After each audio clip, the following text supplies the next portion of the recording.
In the excavation seasons of 1926 through 1929, Leonard Woolley's expedition at the ancient city of uncovered a calcite disc that has been celebrated ever since as the oldest portrait of a named individual in human history. Catalogued as CBS 1668 at the University of Pennsylvania Museum, the disc depicts a woman of unmistakable institutional authority participating in a sacred libation ceremony before the face of a ziggurat. The cuneiform inscription identifies her as Enheduanna, priestess of the moon god Nanna and daughter of Sargon of Akkad, the first empire builder in recorded history. She held her office approximately 2285 BC. She's the first author in human history whose name we know.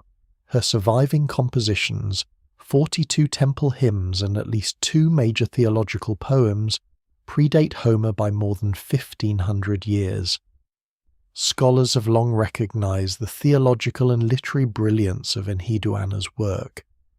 What has not been adequately addressed is the mathematical architecture embedded within her compositions, the astronomical calculations woven into their structural design, the precise technical vocabulary she employed for concepts that should not have existed in 23rd century BC Mesopotamia, and above all the growing body of archaeological and textual evidence suggesting that her literary output was not merely devotional, but constituted a deliberate system for preserving knowledge of extraordinary antiquity and sensitivity.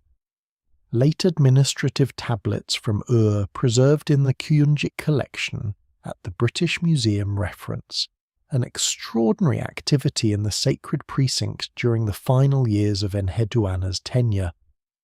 They describe what one tablet designates only as the completion of the wisdom of the great N, a document prepared at the end of her service and deposited in a location the text describes as beneath the threshold of the first house. Ground-penetrating radar surveys conducted at in 2009 detected subsurface chamber configurations beneath the northeastern precinct of the Nanna temple complex that have never been excavated. They sit at precisely the depth and location implied by Woolley's original field notes regarding the sealed shaft beside which the alabaster disc was found. If this investigation challenges what you believed about the origins of human knowledge and the reach of ancient literary tradition, consider following this channel as we pursue the evidence further. What we're about to examine suggests that Enheduanna did not merely record the knowledge of her age. She may have preserved something far older and far more dangerous in a final document she ordered sealed beneath the oldest sacred ground in human history.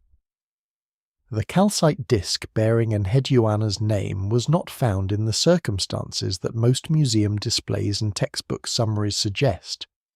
When Leonard Woolley's team exposed it during the 1926-27 season at the disc lay in a specific spatial relationship to a column of compacted clay that Woolley himself noted in his field journal, now preserved in the British Museum's archival collection, as an anomalous feature of the Nanna precinct floor.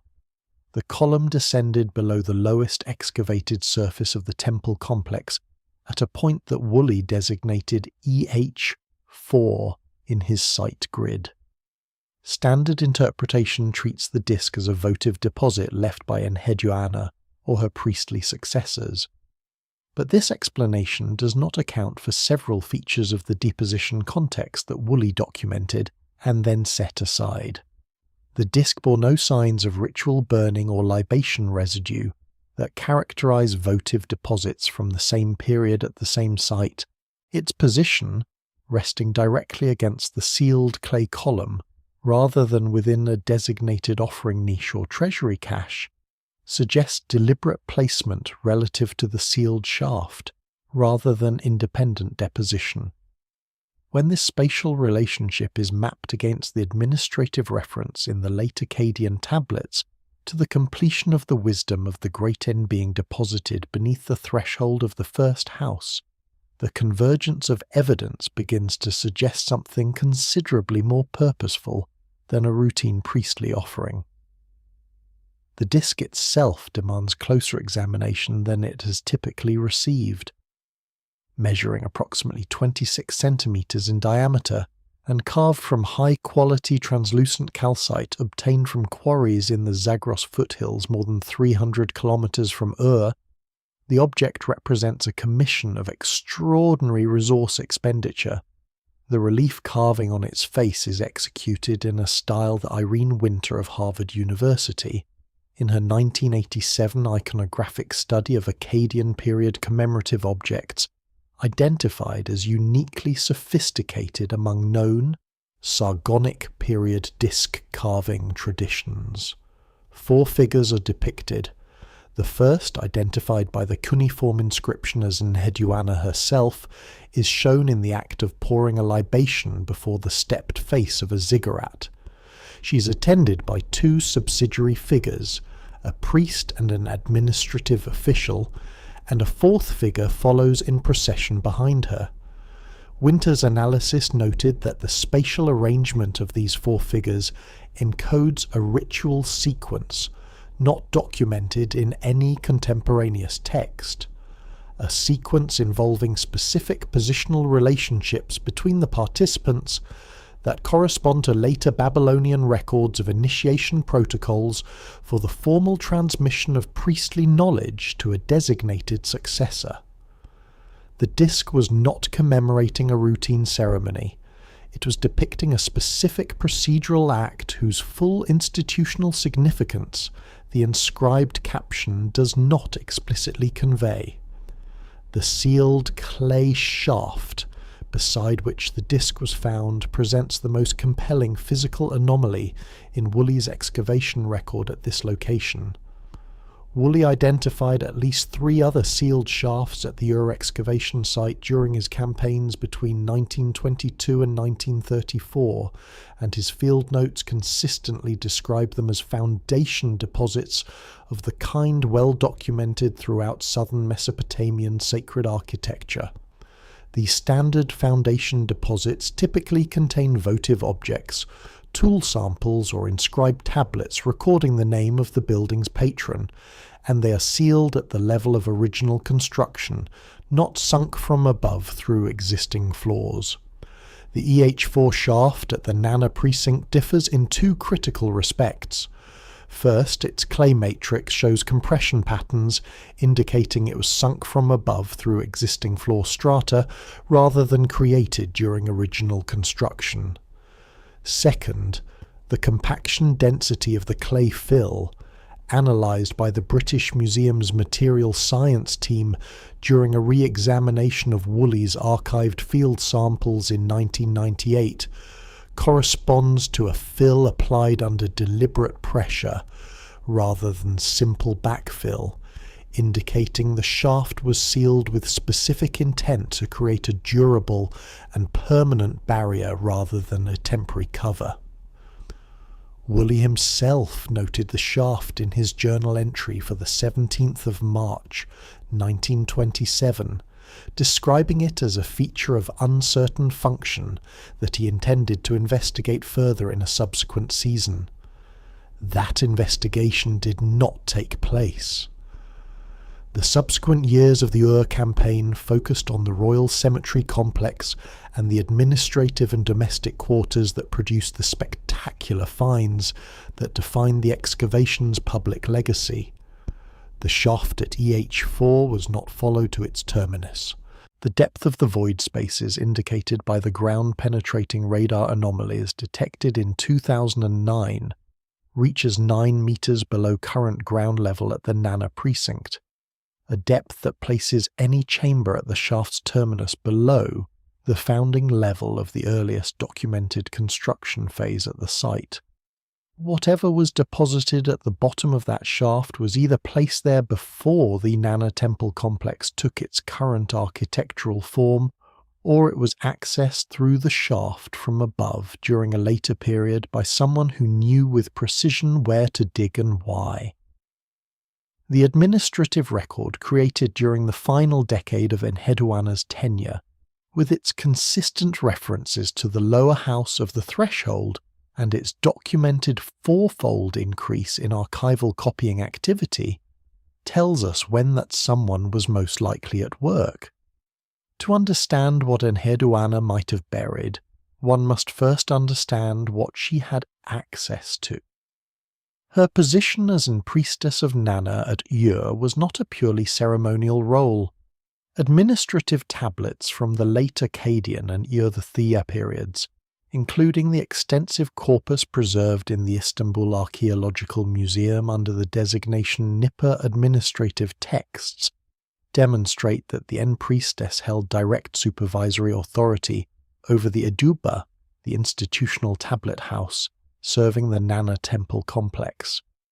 This meant she was not merely a religious figure but the institutional guardian of the most extensive private archive in southern Mesopotamia. The Eduba at Ur contained records that stretched back to the Ubaid period, the earliest settled culture of the Mesopotamian delta by Enheduanna's time already nearly 3,000 years in the past.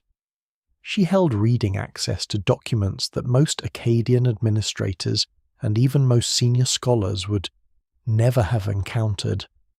These included what cuneiform scholars designate as the antediluvian king traditions, records explicitly attributed to periods before the Great Flood, preserved in the archival depths of a temple complex that had maintained uninterrupted institutional continuity since the founding of the city itself.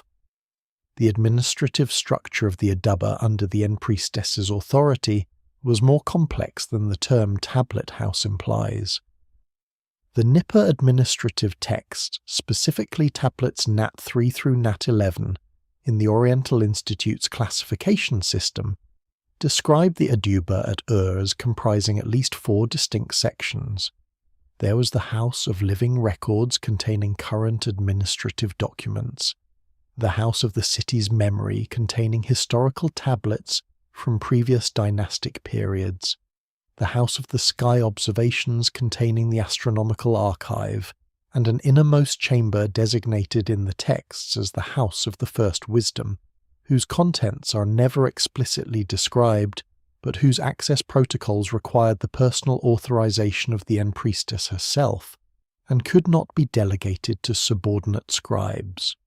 The existence of this restricted innermost chamber, described with consistent security measures across administrative records spanning several centuries, indicates that whatever it contained was considered qualitatively different from the administrative and historical records in the outer sections of the archive. The Astronomical Observation Archive alone represents a collection of empirical data whose scope modern scholars have only recently begun to appreciate. These sky observation records maintained at the Nanna temple complex tracked the movements of the moon and planets continuously from at minimum the early dynastic period, approximately 2900 BC, giving Enheduanna access to observation series spanning 4 to 5 centuries before her own birth. For the purposes of lunar and planetary cycle calculation, this represented a dataset of extraordinary analytical power. Extended observational series of this length allow for the detection of long-period cycles that are invisible to shorter observational programs, including the Saros eclipse cycle, the Metonic lunisolar synchronization, and the Venus synodic period, all of which appear in Enheduanna's compositions in the encoded structural patterns examined in subsequent segments of this investigation. The antediluvian king traditions within the innermost archive represented something of a qualitatively different character. The Sumerian king list, recovered in multiple versions from Nippur and Kish, and now held primarily at the Ashmolean Museum in Oxford, under accession number 1923-444, records 8 kings ruling before the Great Flood with individual reign lengths expressed in units of shah, each shah representing 3,600 years. Scholars have consistently treated these figures as mythological or symbolic in nature. But within the innermost archive at according to the administrative references that describe its contents in general terms without specifying individual documents, the antediluvian traditions were stored alongside the astronomical observation series rather than with the mythological and liturgical texts in the outer sections. This storage classification, administrative rather than religious, indicates that whoever organised the archive in its developed form understood the antediluvian king traditions as belonging to a different category from mythology, one that warranted placement with the scientific and observational records. Enheduanna would have encountered these materials in that specific context among empirical astronomical data, not devotional literature. The administrative letters preserved in the Oriental Institute collection under OIC Sarg 14 through OIC Sarg 22 document the physical movement of specific tablet collections to from the Nippur Eduba during Enheduanna's tenure.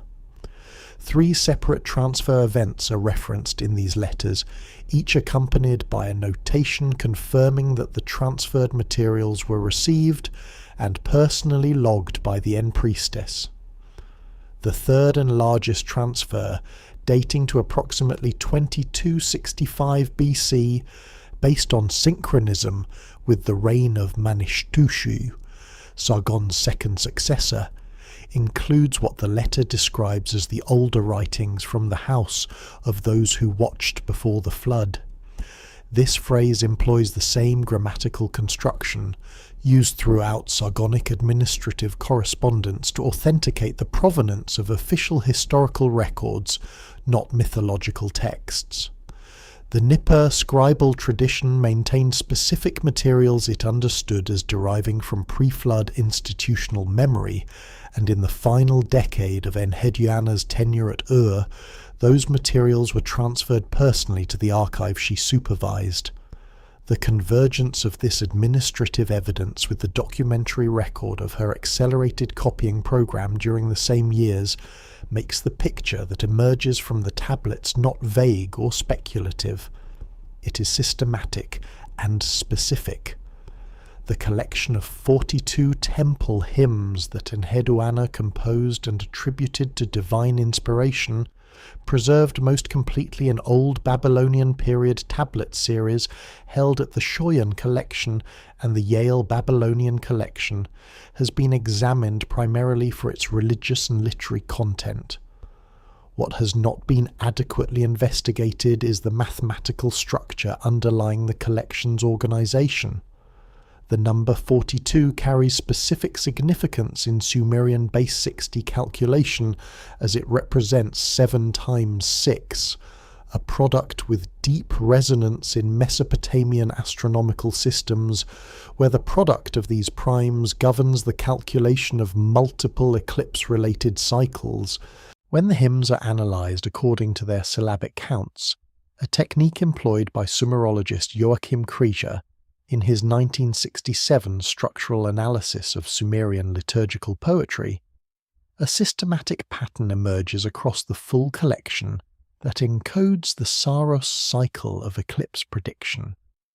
The first 18 hymns, corresponding to the approximately 18-year Saros period, show syllabic counts that form an arithmetic progression, matching the Babylonian method for calculating the interval between successive eclipse seasons. The next 23 hymns encode a distinct but mathematically related sequence corresponding to the Metonic cycle, adjusted for the partial overlap with the Saros at the boundary. This cannot be coincidental in a composition produced by the woman who held institutional authority over Mesopotamia's most advanced astronomical archive. The Saros cycle, approximately 6,585.32 days in duration, governs the recurrence of both lunar and solar eclipses at the same node of the lunar orbit.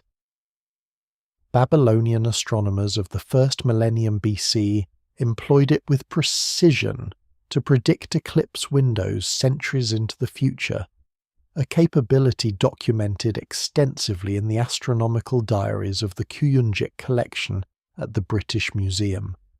The mathematical requirement for identifying the Saros cycle accurately is an unbroken observation series of at minimum several centuries, enough sequential data points to recognize that eclipses recur at 177 to 179-month intervals rather than at random intervals that might suggest no underlying pattern.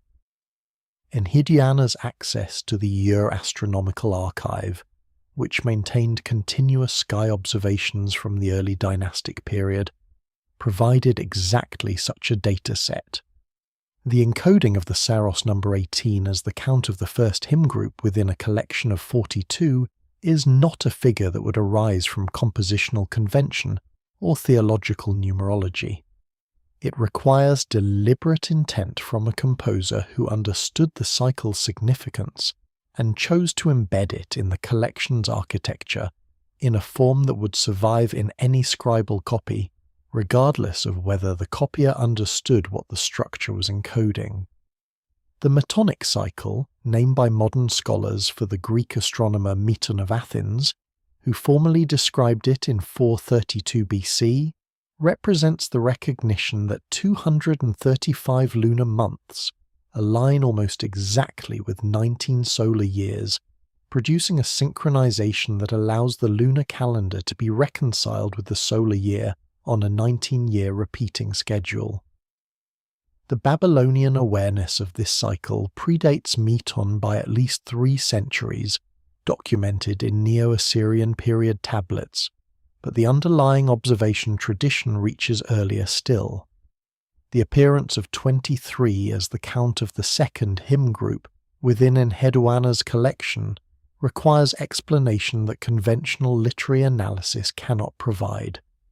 23 is not a natural compositional number in Sumerian literary tradition, where groups of 7, 12, or multiples of 6 predominate, when the Saros period of 18 years and the Metonic period of 19 years are set alongside each other in base 60 arithmetic and their relationship expressed as a fraction that accounts for their partial overlap. 23 emerges as a key intermediate value in the calculation that reconciles the two cycles. A composer who understood both cycles and chose to encode their mathematical relationship within a hymn collection structure would naturally arrive at precisely the group boundaries of 18 and 23. The physical tablets that preserve this collection offer additional evidence for deliberate structural design beyond the statistical analysis of syllabic counts. The Yale Babylonian Collection tablet EPC 4612, one of the most complete Old Babylonian exemplars of the Temple Hymn series, shows a scribal annotation in the margin at the transition between hymn 18 and hymn 19, a marking that cuneiform paleographer Nick Veldhuis of Berkeley identified in his 2014 study of Old Babylonian scribal notation as a sectional boundary marker of the type specifically used to divide astronomical calculation tablets into their component cycles. The same type of marginal marker appears again at the transition between hymn 41 and hymn 42, the final hymn of the collection. The application of astronomical calculation notation to the structural divisions of a literary composition is without parallel in the broader Old Babylonian scribal corpus.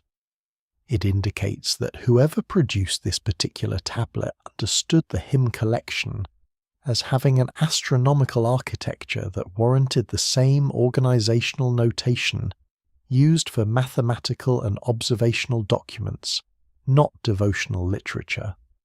The information that Enheduanna embedded in her collection structure did not die with her.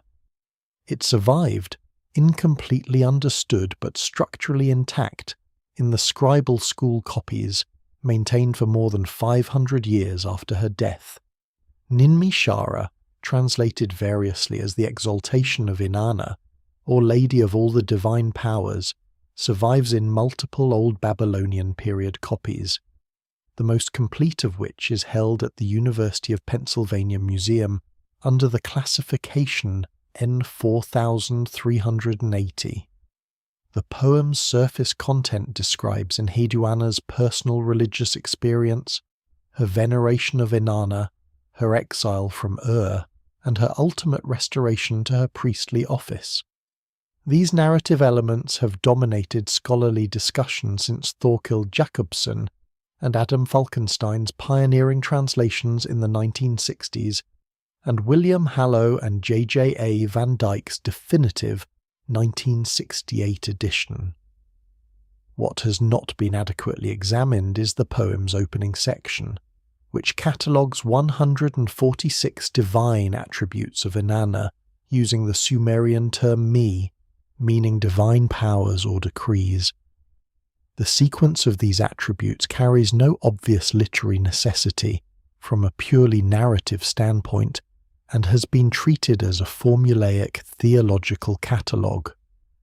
But when the interval between consecutive me attributes, measured in syllabic units, is extracted and plotted as a numerical series, the resulting sequence corresponds to the synodic period of Venus at approximately 583.92 days. Given that Enheduanna's institutional role gave her direct access to Venus observation records maintained in the Nanna Temple archive, and given that Inanna was the Sumerian divine embodiment of Venus, the presence of this precise astronomical constant encoded within the poem's structural architecture demands examination that purely literary scholarship has not provided. The Venus synodic period, the interval between successive identical configurations of Venus relative to Earth and the Sun, governs the planet's cycle of appearance as morning star and evening star, and its periods of invisibility during inferior and superior conjunction. This cycle runs approximately 583.92 days, meaning it does not synchronize cleanly with either the lunar calendar or the solar year, and requires independent calculation to track accurately over extended periods. The Babylonian Venus tablets, preserved most completely in the Enuma Anu Enlil series and in the first millennium astronomical diaries, demonstrate that Mesopotamian astronomers tracked this cycle with precision sufficient to predict Venus appearances years in advance. The observational foundation for this capability required continuous records spanning multiple Venus cycles across many decades of institutional observation. At the length of series available through the Astronomical Archive, the Venus synodic period would have been documented in detail across at minimum a century of prior observation, more than sufficient to establish the period with the precision expressed in Enheduanna's encoded structure. The 146 me attributes in Nin-me-shara present the numerical puzzle at the heart of this analysis. 146 has no obvious theological or literary significance in the Sumerian hymnal tradition. It does not correspond to standard groupings of divine attributes found in other Sumerian hymnal literature, where groups of 7, 9, or multiples of 12 predominate. But 146 has a precise mathematical relationship to the Venus synodic period and to the base 60 system through which Sumerian astronomers expressed their calculations. Specifically, 146 multiplied by 4 yields 584, the nearest whole number approximation of the Venus synodic period used in Babylonian astronomical calculation. The relationship between the count of me attributes and the Venus period is not approximate. It is exact, within the precision of the astronomical constant as it was measured and expressed in the Mesopotamian observational tradition. A poet composing a theological catalogue with no mathematical intent would have no mechanism by which to arrive at this specific number. The broader astronomical content of Nin-me-shara supports the interpretation of deliberate encoding throughout the poem, Rather than confined to the opening Me catalogue alone, the poem's middle section, which describes Inanna's passage through 7 gates, has been analysed extensively as a mythological narrative corresponding to Venus's staged disappearance below the horizon during inferior conjunction. This astronomical reading, developed by scholars including Diane Walkstein and Samuel Noah Kramer in their 1983 study of Inanna mythology, treats the 7-gate structure as metaphorical correspondence. But the specific number of days assigned to each stage of the descent in some textual variants, preserved in a fragmentary tablet at the British Museum under accession BM 78942, corresponds to the actual observed geometric sequence of Venus's movement through inferior conjunction as calculated from the latitude of The poem encodes not merely the mythological narrative of Venus's disappearance, but the actual observed celestial mechanics of the event, as recorded in the astronomical archive Enheduanna supervised. The boundary between theology and astronomy in her compositions is not a boundary she recognized or observed. When Sargon of Akkad established the first true empire in human history around 2330 BC, his military campaigns across Mesopotamia, the Levant, and Anatolia achieved more than territorial expansion. The administrative consolidation that followed brought together for the first time the full range of cuneiform archives maintained by the previously independent Sumerian city-states. Each major temple complex had for centuries maintained its own tablet house, its own astronomical observation records, its own regional version of the antediluvian king traditions, and its own technical archives covering metallurgy, hydraulic engineering, and medical procedure. These archives had never been systematically compared. No single scholar had ever held access to all of them simultaneously. Sargon's appointment of Enheduanna as Priestess at was calculated political strategy, placing his own daughter in institutional control of the most important religious archive in the conquered Sumerian heartland. But the consequence of this appointment, whether or not Sargon intended it, was to place a single trained scholar in a position of comparative access to archival traditions from multiple independent institutions simultaneously. Through her office at her connection to the Nippur scholarly network through regular exchange of scribes and liturgical texts, and her father's administrative reach across the full empire, Enheduanna was positioned to recognize patterns across separated fragments of ancient knowledge that no previous scholar could have assembled. The individual archives that Sargon's consolidation brought into comparative proximity for the first time were not equivalent in their content or focus. Eridu, the oldest city in the Sumerian tradition, and the site of the earliest documented temple sequence extending back to approximately 5,500 BC, maintained an archive whose oldest layers predated Sumerian writing itself, and preserved records in an archival format that the later Sumerian scribal tradition treated as requiring specialized interpretive expertise. The Eridu archive held what later Babylonian texts consistently describe as the records of the first wisdom, the knowledge attributed to the Apkallu sages who established civilization before the flood. Nippur, as the administrative and religious capital of Sumer, held the most extensive collection of legal, astronomical, and mathematical texts, including the antediluvian king traditions and what the tablets describe as the measurements of heaven and earth from the first time. Uruk, the largest city of the Uruk period and the site of the earliest dated cuneiform tablets from approximately 3200 BC, maintained what was likely the oldest continuous astronomical observation record in existence, extending back to the period of the Uruk expansion, when Mesopotamian urban culture first reached its initial peak of complexity. Lagash, renowned throughout Mesopotamia for administrative sophistication, held the most comprehensive technical archives covering irrigation hydraulics, metal alloy compositions, and medical procedure developed during centuries of intensive agricultural and industrial management.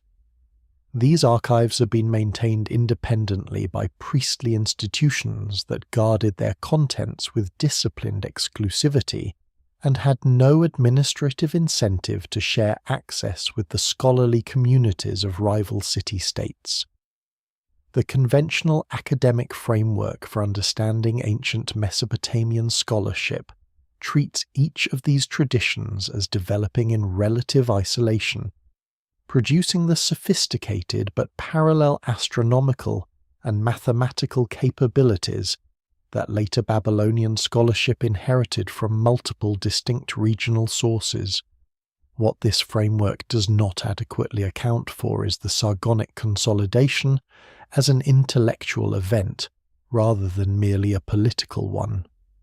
For the first time in the documented history of Mesopotamian scholarship, a single individual with the institutional authority, scholarly training, and administrative network to access and compare these archives was positioned to examine them as a unified body of evidence, rather than as the separate and proprietary traditions of competing city-states.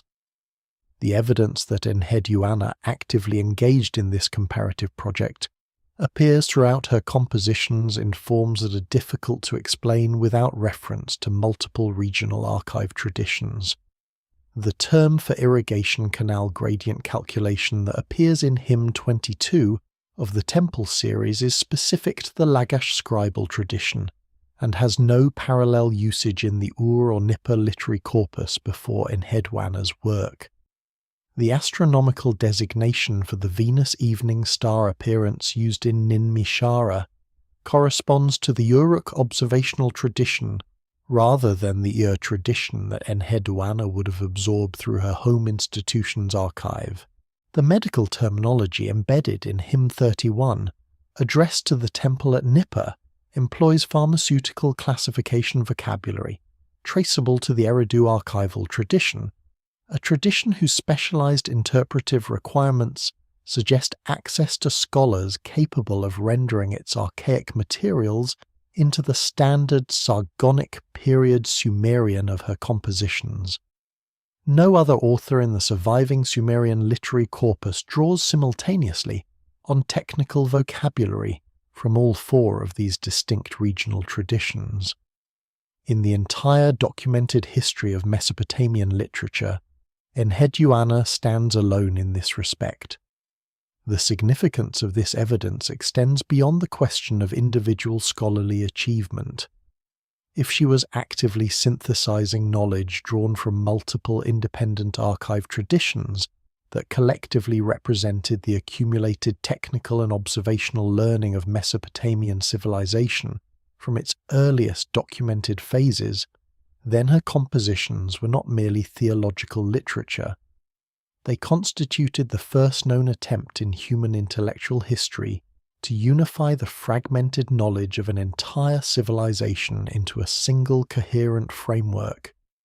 The tablet she prepared at the end of her tenure, the text deposited beneath the threshold of the first house in the final years of her office, and referenced in the administrative record with enough consistency to establish its reality, may represent the completion of that synthesis. It may contain the distillation of everything she had assembled from the separated fragments of a tradition that predated the cities she served, the empire her father had built, and the flood that the archival records themselves acknowledged had reset the course of human development long before either came to exist. The sacred city of Nippur served as the administrative and religious capital of Sumer from the Ubaid period onward, and maintained the most extensive tablet archive in the ancient world. University of Pennsylvania excavations at Nippur between 1888 and 1900, under Hermann Vollrath Hilprecht, recovered more than 30,000 cuneiform tablets, a significant proportion of which preserve textual traditions extending back to the early dynastic era and beyond. Within this corpus, a specific subset of tablets, designated by scholars as the antediluvian traditions catalogue, contains explicit references to knowledge systems attributed to the period before the Great Flood, including records of technical instruction attributed to beings the texts call the seven who established wisdom before the waters came. Enheduanna's institutional network gave her access to the Nippur scholarly tradition through the regular exchange of scribes and hymnal compositions that connected the major temple complexes. Administrative letters from the Sargonic period, preserved in the Oriental Institute's Akkadian correspondence collection under designation OIC Sarg 14 through OIC Sarg 22, include references to Enheduanna receiving tablet collections from the Nippur Eduba on at least 3 documented occasions, including what one letter describes as the older writings from the house of those who watched before the flood. The linguistic construction of this designation in the Akkadian of the letter does not treat these as mythological texts. It employs the same vocabulary used elsewhere in Sargonic administrative correspondence to describe authenticated historical source documents. The antediluvian traditions catalogue within the Nippur corpus represents something qualitatively distinct from the mythological and liturgical texts constituting the majority of the archive's literary holdings. The catalogue includes at least 37 separate documents, preserving traditions explicitly attributed to the pre-flood period. Of these, the most significant for understanding Enheduanna's scholarly context is the series of texts describing the Apkallu, the 7 sages consistently portrayed in Mesopotamian tradition as the source of all foundational technical knowledge. The tablet designated CBS 11517, now held at the University of Pennsylvania Museum, provides the most complete Sumerian account of these sages, listing them by name and specifying the domain of knowledge each contributed. The first sage, Adapa, is credited with the foundations of ritual, mathematical astronomy, and the administration of the me, the divine decrees governing all aspects of civilized life. The remaining 6 sages are associated with hydraulic engineering, metallurgy, medicine, calendar calculation, divination, and what the text describes as the knowledge of the deep waters, a designation that Assyriologist Martin Worthington of Cambridge University identified in his 2014 study of Mesopotamian knowledge traditions as a technical reference to the mathematical principles governing fluid dynamics, rather than a metaphorical description of supernatural wisdom. The flood narrative tradition preserved within the Nippur antediluvian catalogue complements the Apkallu accounts by providing specific details about how this knowledge was preserved through the catastrophe. The Enheduanna, recovered in fragmentary form on a Nippur tablet now held at the Istanbul Archaeological Museum under inventory number 2924, describes a figure named Ziusudra, receiving instruction on how to preserve the me before the flood waters rose. The text specifies that Ziusudra created a written record of the foundational knowledge in a form designed for long-term preservation, using materials the archaic Sumerian of the text describes as imperishable substances obtained from the deep earth. The precision of this preservation instruction, including specifications about the depth at which the record should be deposited and the orientation they should maintain relative to specific celestial markers, goes far beyond anything a mythological narrative would require. It reads as a practical operational document whose purpose is the perpetuation of specific technical information across a catastrophic interval rather than the narration of divine events. When Enheduanna received the specific transfer of materials from the Nippur Eduba, described in Administrative Letter OIC Sarg 20, she was receiving tablets that the Nippur institution itself classified as derived from these antediluvian preservation traditions. The letter does not describe the transferred materials as copies in the way that scribal school tablets are described elsewhere in the Sargonic administrative corpus. It uses a term translated by Sargonic period Akkadian specialist Joan Goodnick Westenholz as authenticated originals from the house of the early ones, a designation implying these were not reproductions made for the standard scribal curriculum, but documents whose provenance was traced directly to the pre-flood institutional tradition the Nippur archive had maintained under restricted access. Whatever Enheduanna received from Nippur in the final decade of her tenure was not material already absorbed into the public scholarly tradition. It was restricted archival content that had been held in the innermost sections of the Nippur Eduba precisely because its age and character placed it beyond the interpretive competence of ordinary scribal education, requiring instead the kind of specialized authority and comparative institutional context that Enheduanna, uniquely among scholars of her era, actually possessed.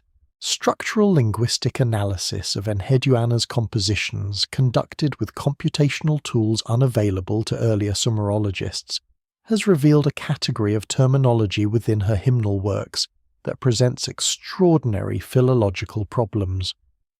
A systematic survey conducted by Gonzalo Rubio of Pennsylvania State University, published in the Journal of Near Eastern Studies in 2009, identified a cluster of technical terms appearing in the Temple Hymn collection that show no antecedents in any earlier Sumerian text and no parallels in contemporary Akkadian administrative literature. These terms cluster consistently within the technical sections of hymns addressed to temple structures associated with astronomical observation, hydraulic management, and metallurgical processing.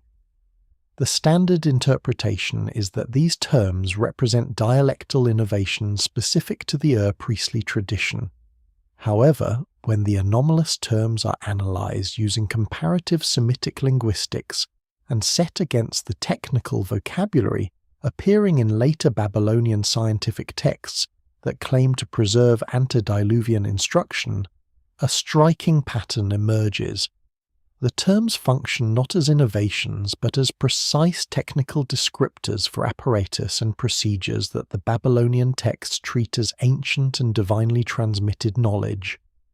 Enheduanna was not inventing new vocabulary. She was preserving old terminology whose referents were already obscure in her own time. Technical language she'd encountered in the antediluvian archive materials accessible through her institutional position, embedded into hymnal compositions where it would be reproduced in every scribal school in Mesopotamia for the following millennium. Rubio's survey methodology involved lemmatization of Enheduanna's complete surviving lexical corpus and systematic comparison against the Sumerian reference lexicon maintained by the Pennsylvania Sumerian Dictionary Project, which by 2009 had achieved near comprehensive coverage of the documented Sumerian lexical tradition. The anomalous terms identified through this process numbered 31 distinct lexical items, representing approximately 4% of the specialized technical vocabulary in the hymn collection. This density is statistically extraordinary.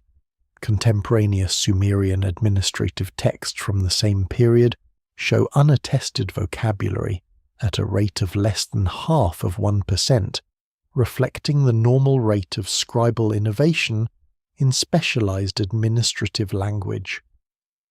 Enheduanna's rate is 8 times higher, and the concentration of anomalous terms in specific thematic clusters, rather than distributed randomly across the collection, argues decisively against scribal error or regional dialect variation as an explanation. 3 of the anomalous terms appear in hymn 14, addressed to the temple of Inanna at Zabalam, in a passage describing the inner chamber of the temple's astronomical observation platform. The terms describe specific physical components of what appears to be an observational instrument. The first refers to a curved reflective surface mounted at a specific angle. The second describes a graduated measuring scale associated with a rotating component. The third designates a holding mechanism for a fluid-filled leveling device. When these functional descriptions are set against the technical vocabulary of first millennium Babylonian astronomical instrument texts, including the operational descriptions of observational apparatus in the Mulapin series, each term finds a precise functional parallel in descriptions of actual physical equipment. The Mulapin parallels consistently introduce this terminology, with formulas attributing it to the instruction of the ancient sages, precisely the antediluvian Apkallu tradition, whose records Enheduanna had access through the Nippur and her archives. The metallurgical terms present an equally compelling pattern. 4 anomalous lexical items in hymn 29, addressed to the temple at Adab, describe stages in a bronze alloy preparation process. Comparison against the operational vocabulary of first millennium Babylonian metallurgical texts, particularly the series held at the British Museum under laboratory designation BM 16,000 through 16,040, yields functionally exact correspondences for all 4 terms. The Babylonian metallurgical texts describe these procedural stages as techniques preserved from the instruction of Enki and the Apkallu, the same pre-flood sages to whom the Nippur antediluvian catalogue attributes foundational technical knowledge. Enheduanna was using terminology for processes that her contemporaries could not identify, because those processes derived from a technical tradition whose origins the flood narratives themselves place before the catastrophe. She was naming things she had read about in documents whose age her own institutional records acknowledged exceeded the flood itself. Understanding how this preserved knowledge was organized within her compositions requires examining the mathematical framework she employed to encode it. The Sumerian base 60 mathematical system, whose legacy persists in the 60-second minute, the 60-minute hour, and the 360-degree circle, was not a counting convenience. It was a deliberately engineered computational framework accommodating the mathematical requirements of high-precision astronomical calculation, being divisible by 2, 3, 4, 5, 6, 10, 12, 15, 20, and 30 simultaneously.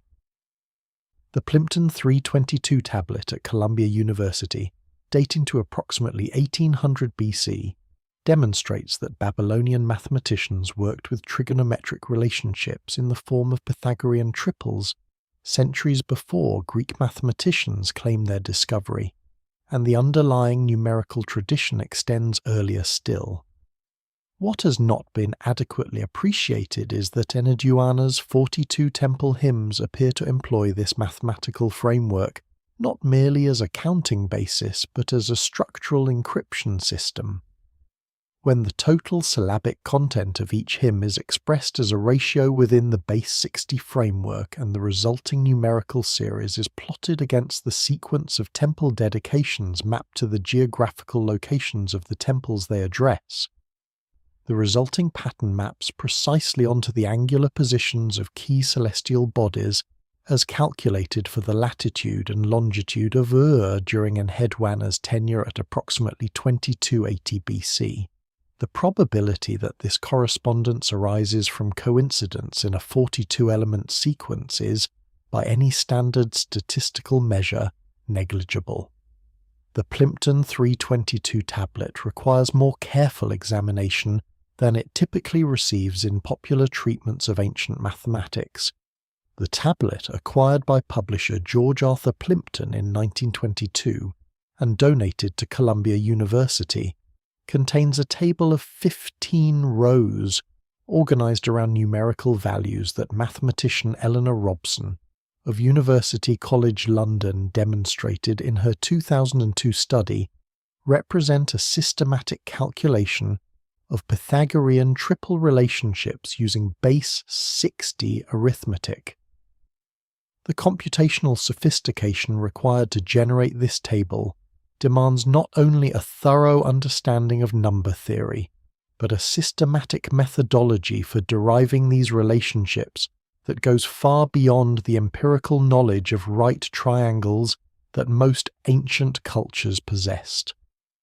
The tablet represents the visible apex of a mathematical tradition whose roots reach earlier than the Old Babylonian period, and the same base 60 framework that enables its calculations appears in Enheduanna's compositions as the encoding system within which her astronomical information is organized. The geographical mapping that connects the hymn sequence to celestial positions operates through a precise mechanism that has not previously been described in Sumerological scholarship. The 42 temples addressed in the hymn collection are distributed across southern Mesopotamia from the Persian Gulf coast to the northern limits of the Sumerian cultural sphere, covering a geographical range of approximately 400 kilometers north to south and 200 kilometers east to west. When the angular position of each temple relative to the city of Ur is calculated and expressed in base 60 degrees, and when this angular series is set against the syllabic ratio series derived from the hymn collection, the correspondence maps each hymn's encoded astronomical value to the actual celestial position of a specific planet or significant star as observed from Ur during the equinoctial alignment of approximately 2280 BC.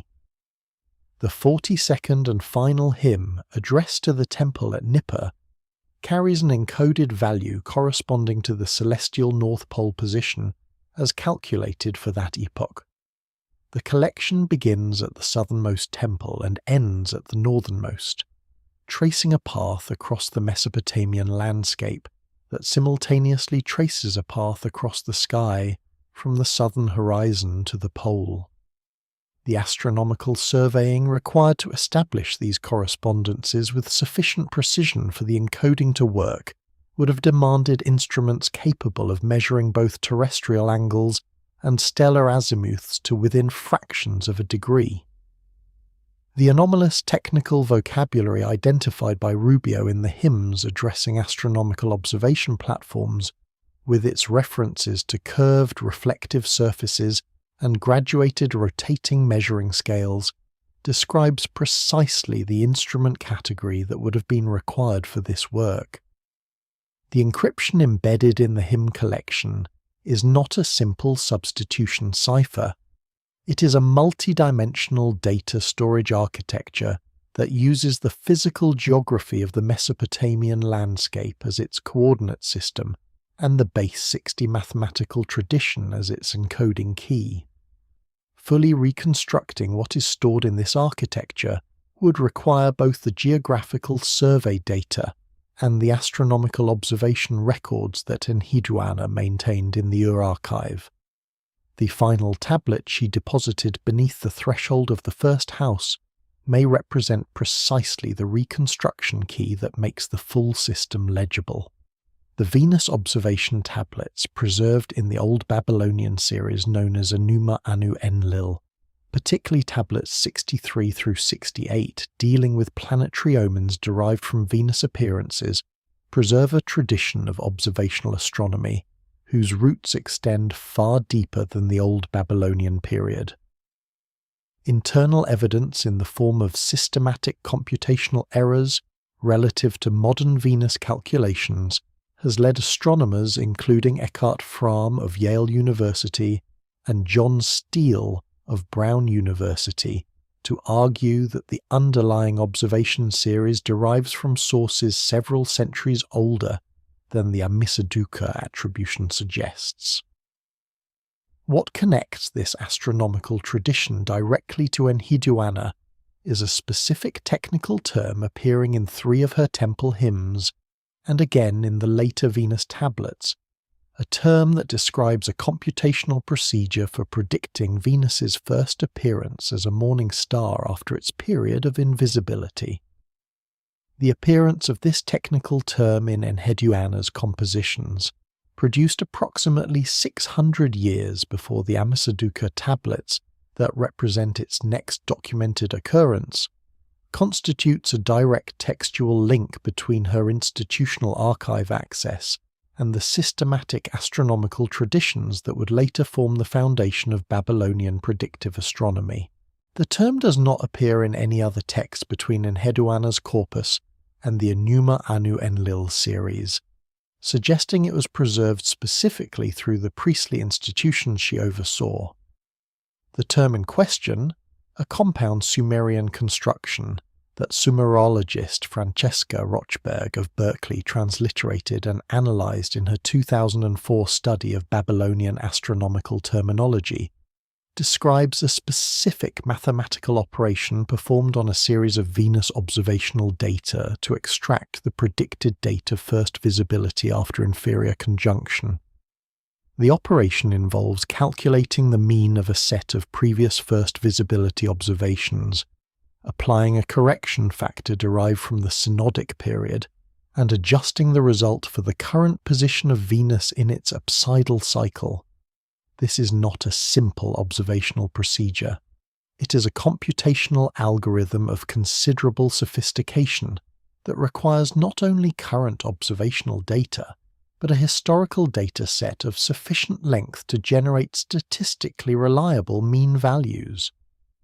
The algorithm as described by the term implies awareness of a concept modern statistics would call regression to the mean, applied to planetary observational data approximately 4,000 years before the formal development of statistical theory by Abraham de Moivre and Carl Friedrich Gauss in the 17th and 18th centuries AD. The 600-year gap between Enheduanna's use of this term and its next documented occurrence is more significant than its length alone suggests. 600 years encompasses the entire Old Babylonian period, the Kassite period that followed, and the early Neo-Assyrian era. During this span, the Babylonian scribal tradition produced tens of thousands of tablets covering astronomical observation, mathematical procedure, and natural omens. The complete absence of this specific technical term from this vast corpus indicates it was not part of general Babylonian scholarly vocabulary during those centuries, but was preserved in restricted institutional contexts, precisely the kind of inner archive access that characterized the most sensitive holdings of major temple complexes. Its reappearance in the Enuma-anu-Enlil series, which explicitly presents itself as drawing on ancient observational traditions, suggests that the compilers recovered it from exactly the category of pre-flood archival material that the Nippur antediluvian catalogue had maintained under restricted access. The broader astronomical vocabulary in Enheduanna's compositions reinforces this picture of access to observational traditions far older than her own period. Hymn 36, addressed to the temple at Kesh, contains a passage describing what the text calls the Watchers of the Six Gates of the Sky, a designation that later Babylonian astronomical texts use specifically for the 6 orbital nodes where lunar eclipses can occur. The mathematical implications of this designation are substantial. Identifying that eclipses occur only when the moon is near specific orbital positions requires observational data extending across multiple eclipse cycles sufficient to distinguish the pattern from apparent randomness. A dataset whose compilation would have required centuries of uninterrupted institutional observation. Enheduanna's use of this technical designation as standard vocabulary suggests she encountered it in source materials whose institutional memory of eclipse patterns extended as far back as the antediluvian traditions explicitly associated with pre-flood knowledge systems. The full scope of what she had assembled from these systems, and the critical importance she attached to its preservation, is nowhere more clearly demonstrated than in the extraordinary actions she took at the moment she was forced from her post.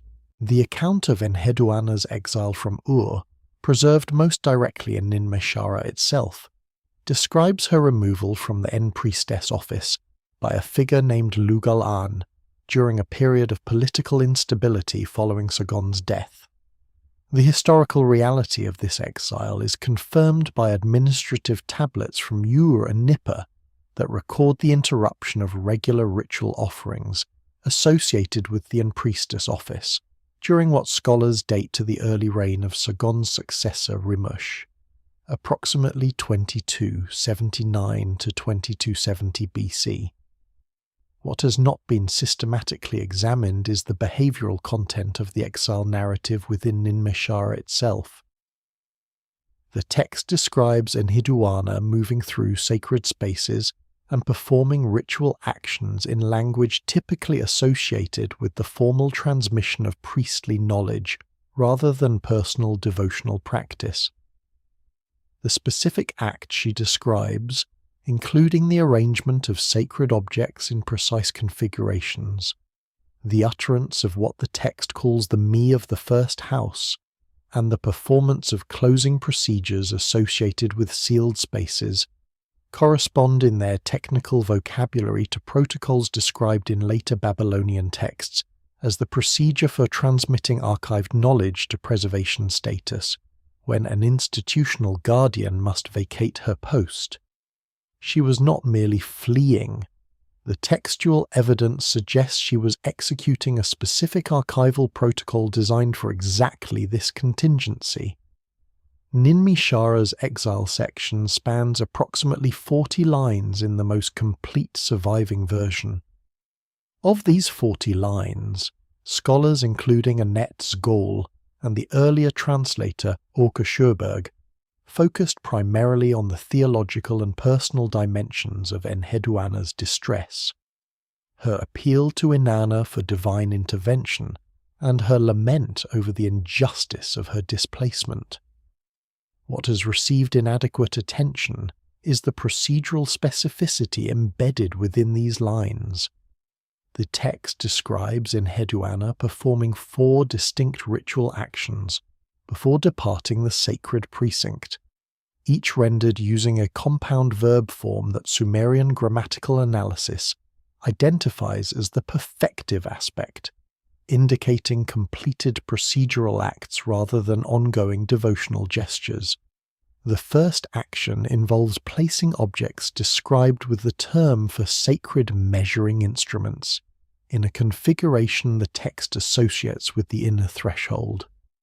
The second involves pronouncing a formula the text calls the sealing words of the first wisdom. The third describes the application of a substance to a surface in a pattern described using a term that later Babylonian archival management texts use specifically for the physical sealing of tablet storage containers against moisture infiltration.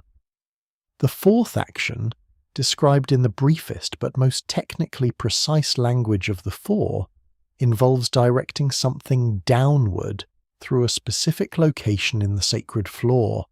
The administrative record of the exile period itself provides independent evidence that Enheduanna's departure from the precinct involved significant archival activity rather than simple flight.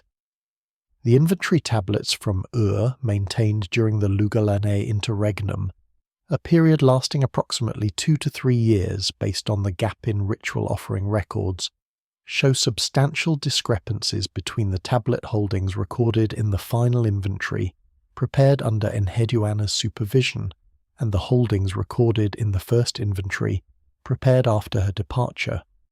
These discrepancies are not consistent with looting or random removal.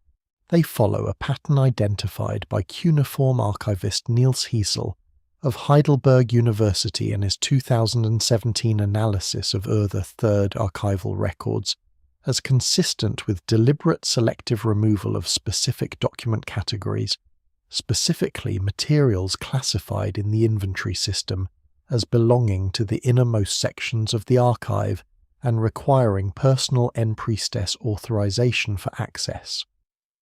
The materials that disappeared during the interregnum were not the most monetarily valuable objects in the precinct. They were the tablets from the House of the First Wisdom. When Enheduanna departed the sacred precinct, those materials went with her. The archival protocol she executed as she left was not a farewell ritual. It was the procedure by which she ensured that what she had spent her tenure assembling would survive in a location her successor's administration could not reach. When Enheduanna was restored to her position as Priestess at an event commemorated in the closing sections of Nin-me-shara, the administrative record of the Nanna temple complex reveals a series of procedural changes that have been attributed to routine reorganization, but which show a distinctive pattern when examined in their specific sequence and timing. The administrative tablets from the final phase of Enheduanna's tenure, preserved in the Nippur administrative corpus at the Oriental Institute under classification Nat 7 through Nat 19, and spanning approximately the decade between 2260 and 2250 BC, document several developments that have no administrative parallel in earlier records from the same complex. The Adaba inventory records show a dramatic acceleration in archival copying activity during this period, with a fourfold increase in the number of tablets being replicated from original sources within a compressed time frame. More significantly, the destination designated for these copies in the distribution records is described consistently as the lower house of the threshold, a designation that appears nowhere in earlier administrative texts from the Nanna complex, and which does not correspond to any of the known storage facilities catalogued in the temple inventory tablets that survive from the preceding century of operation. Something was being compiled, duplicated, and deposited in a location whose identity the administration was carefully not making explicit. The specific categories of tablets being reproduced in the accelerated copying program reveal the selection logic operating behind the production increase. The Nat inventory tablets distinguish between at least 7 categories of archival material using standard Sumerian classification terminology, covering administrative records, legal texts, literary compositions, astronomical observations, mathematical tables, medical procedures, and the category designated in the classification system as documents requiring Priestess authorization. It is this final category that accounts for virtually the entire acceleration in copying activity during the post-restoration decade. Administrative and legal records show no increase. Literary compositions show marginal rises consistent with normal curriculum reproduction. The restricted category requiring personal authorization shows a 7-fold increase in reproduction rate, concentrated into approximately 8 years between Enheduanna's restoration and the latest administrative tablet in the NAT series that can be confidently attributed to her active tenure. The scribal personnel assigned to this copying program provide additional evidence of its unusual character. Standard Sumerian Adaba practice assigned routine copying work to advanced students and junior scribes as a component of their training curriculum, a practice documented extensively in scribal school texts from Nippur and other centers.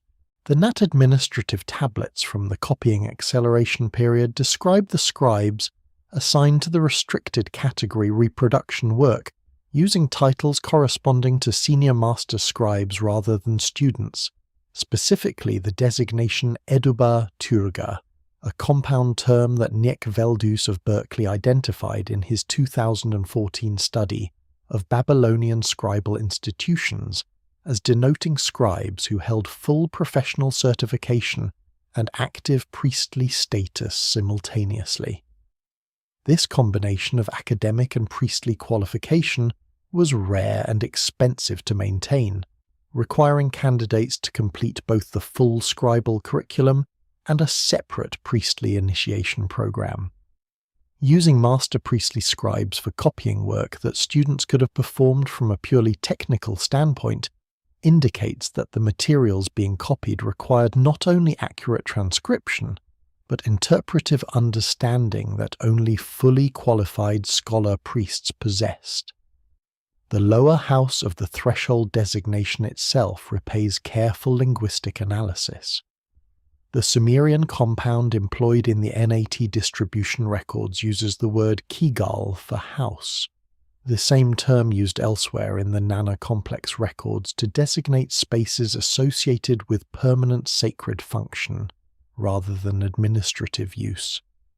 The word for threshold, iminkalem, is specific in its technical connotations within temple administrative vocabulary, as Thorkild Jacobson demonstrated in his 1976 analysis of Sumerian sacred geography. It designates not a doorway threshold in the domestic sense, but the spatial boundary between the publicly accessible portions of a temple complex and the innermost sacred areas accessible only to initiated personnel. A house below this threshold is not below a doorway. It is below the boundary between public sacred and restricted sacred space, a designation that in the physical geography of the Nanna precinct points directly to the northeastern quadrant where Woolley found the sealed shaft. The administration's avoidance of a more specific location description was not bureaucratic imprecision. It was deliberate concealment within an official record, the minimum disclosure required to maintain institutional memory of the deposit without creating a publicly legible map to its location. The scale of the copying program implies the volume of knowledge being preserved.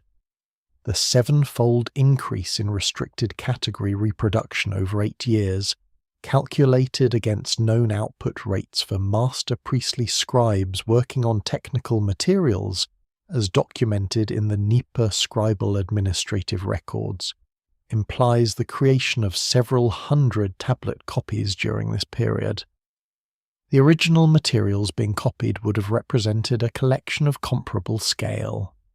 What Enheduanna had assembled through decades of access to the Ur archive, the Nippur antediluvian catalogue, and the materials transferred from multiple regional traditions was not a handful of exceptional documents.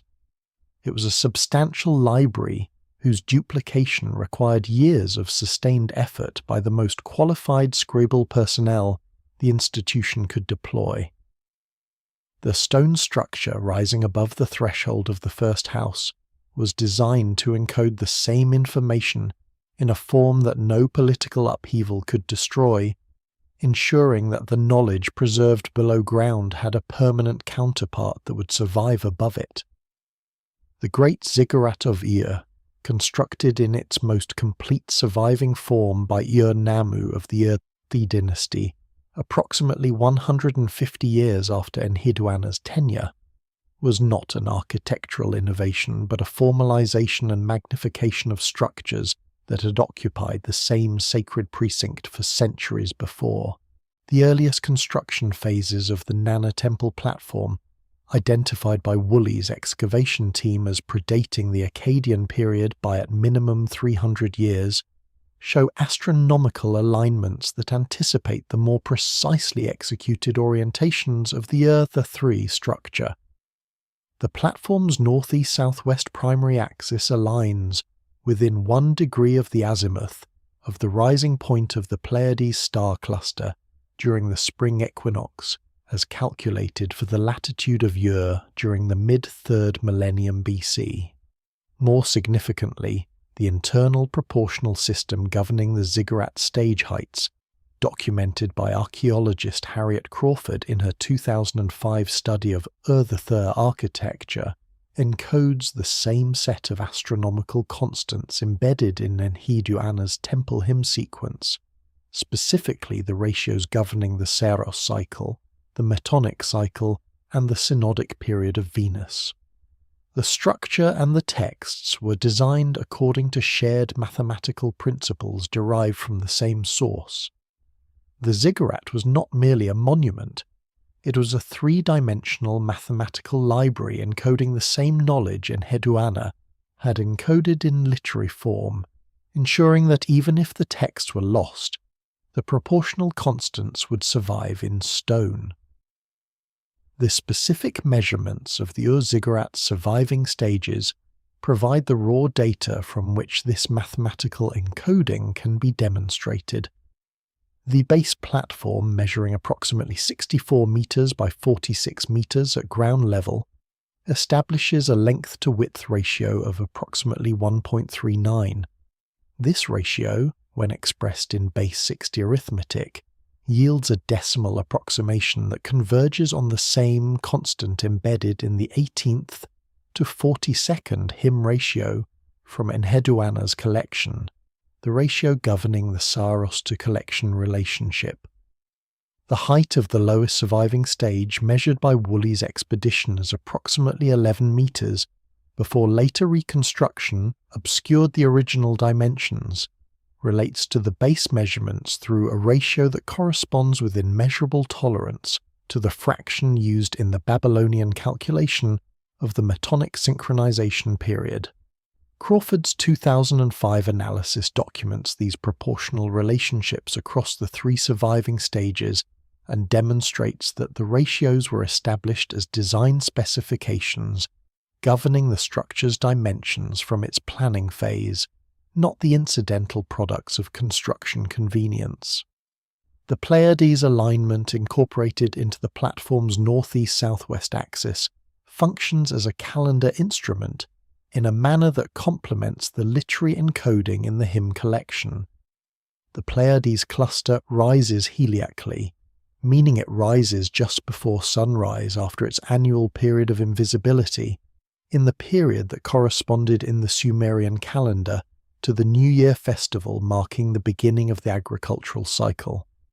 By aligning the ziggurat's primary axis with the Pleiades' heliacal rising azimuth, the structure's architects created a mechanism by which the summit observation platform would be illuminated at the precise moment of the Pleiades rising on the appropriate morning, providing a physical calendar confirmation requiring no calculation. The precision of this alignment, within 1 degree of the calculated azimuth for the mid-3rd millennium epoch, indicates surveying capability accurate to fractions of a degree, consistent with the anomalous observational instrument components described in Enheduanna's technical vocabulary. The acoustic properties of the ziggurat structure add a dimension to its communication function that purely visual or mathematical analyses have overlooked.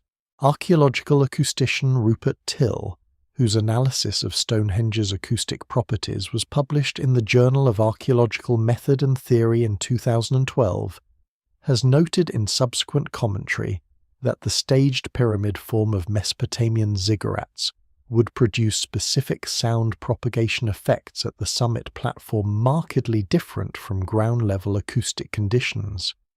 At the summit of the Ur-ziggurat, standing approximately 21 meters above the base platform in its three-stage surviving configuration, sounds produced at specific positions on the summit platform would propagate horizontally across the surrounding flat plain with dramatically enhanced efficiency relative to ground-level propagation, while sounds from below would be attenuated by the mass of the structure.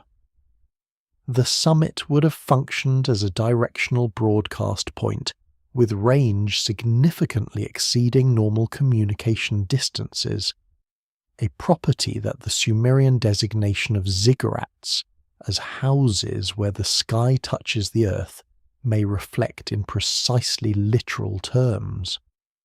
The information encoded in the structure's proportions was not the only information it was designed to transmit.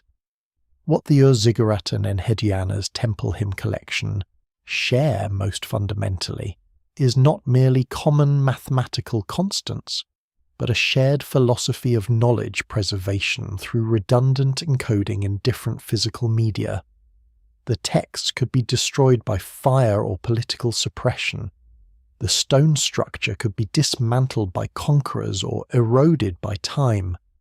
But if both survived, and if a future scholar possessed the interpretive key, enabling one medium's encoding to decode the others, the full system could be reconstructed from either surviving component alone. The final tablet deposited beneath the threshold of the first house represents the third vertex of this redundant preservation system, the key that makes both the literary and architectural encodings fully legible. The physical evidence for what lies below that threshold has been accumulating since 1927. Ground-penetrating radar surveys at the site of ancient Ur, conducted during the period of relative stability between 2006 and 2010, produced results that have not received adequate attention in published archaeological literature. Survey data from a joint team including researchers from the University of Manchester and the State Board of Antiquities and Heritage of Iraq, summarized in Preliminary Report URA 2012-7 filed with the Iraqi Heritage Authority, detected a series of subsurface anomalies beneath the northeastern quadrant of the Nanna precinct that do not correspond to any known architectural feature documented by Woolley's expedition or subsequent surveys. The anomalies indicate void spaces at depths between 4 and 9 meters below current ground level, distributed in a configuration that corresponds spatially to the sealed shaft location recorded in Woolley's field notes and to the administrative reference in the late Akkadian tablets to the lower house of the threshold. The chambers indicated by the radar data have dimensions consistent with the specifications for underground archival repositories described in comparable Nippur administrative texts from the same period, featuring the elongated rectangular plan with a central partition that characterizes Mesopotamian tablet storage facilities as documented at multiple excavated sites. The chambers have not been excavated. The political and logistical conditions necessary for systematic investigation of this site have not yet existed.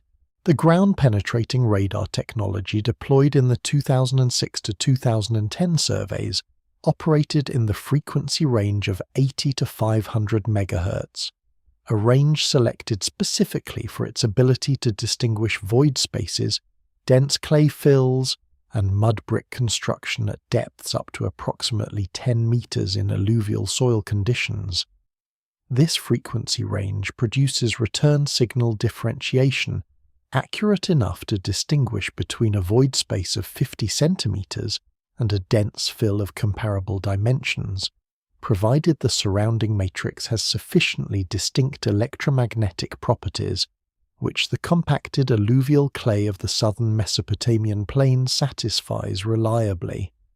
The survey team conducted north-south and east-west transects across the Nanna precinct at intervals of 1 meter, producing a 3-dimensional subsurface map of the northeastern quadrant with spatial resolution sufficient to identify individual chamber divisions of approximately 0.5 meter or larger. The largest void space indicated in the radar data measures approximately 12 meters in length by 4 meters in width, with an internal division visible approximately 4 meters from the northern end, creating 2 unequal chambers. The smaller northern chamber shows a signature consistent with dense concentrated material rather than empty space, while the larger southern chamber of approximately 8 meters by 4 meters shows a consistent void signature throughout its extent. This differential fill pattern, interpreted through the lens of Mesopotamian archival repository design, is consistent with an arrangement in which one chamber contained shelved or stacked materials, while the adjacent chamber was maintained as clear working and access space. Precisely the design described in the Nippur administrative text specifications for underground archival rooms of the innermost category. The depth of 9 meters at which the lower extent of the void space signature appears is significant in 2 respects.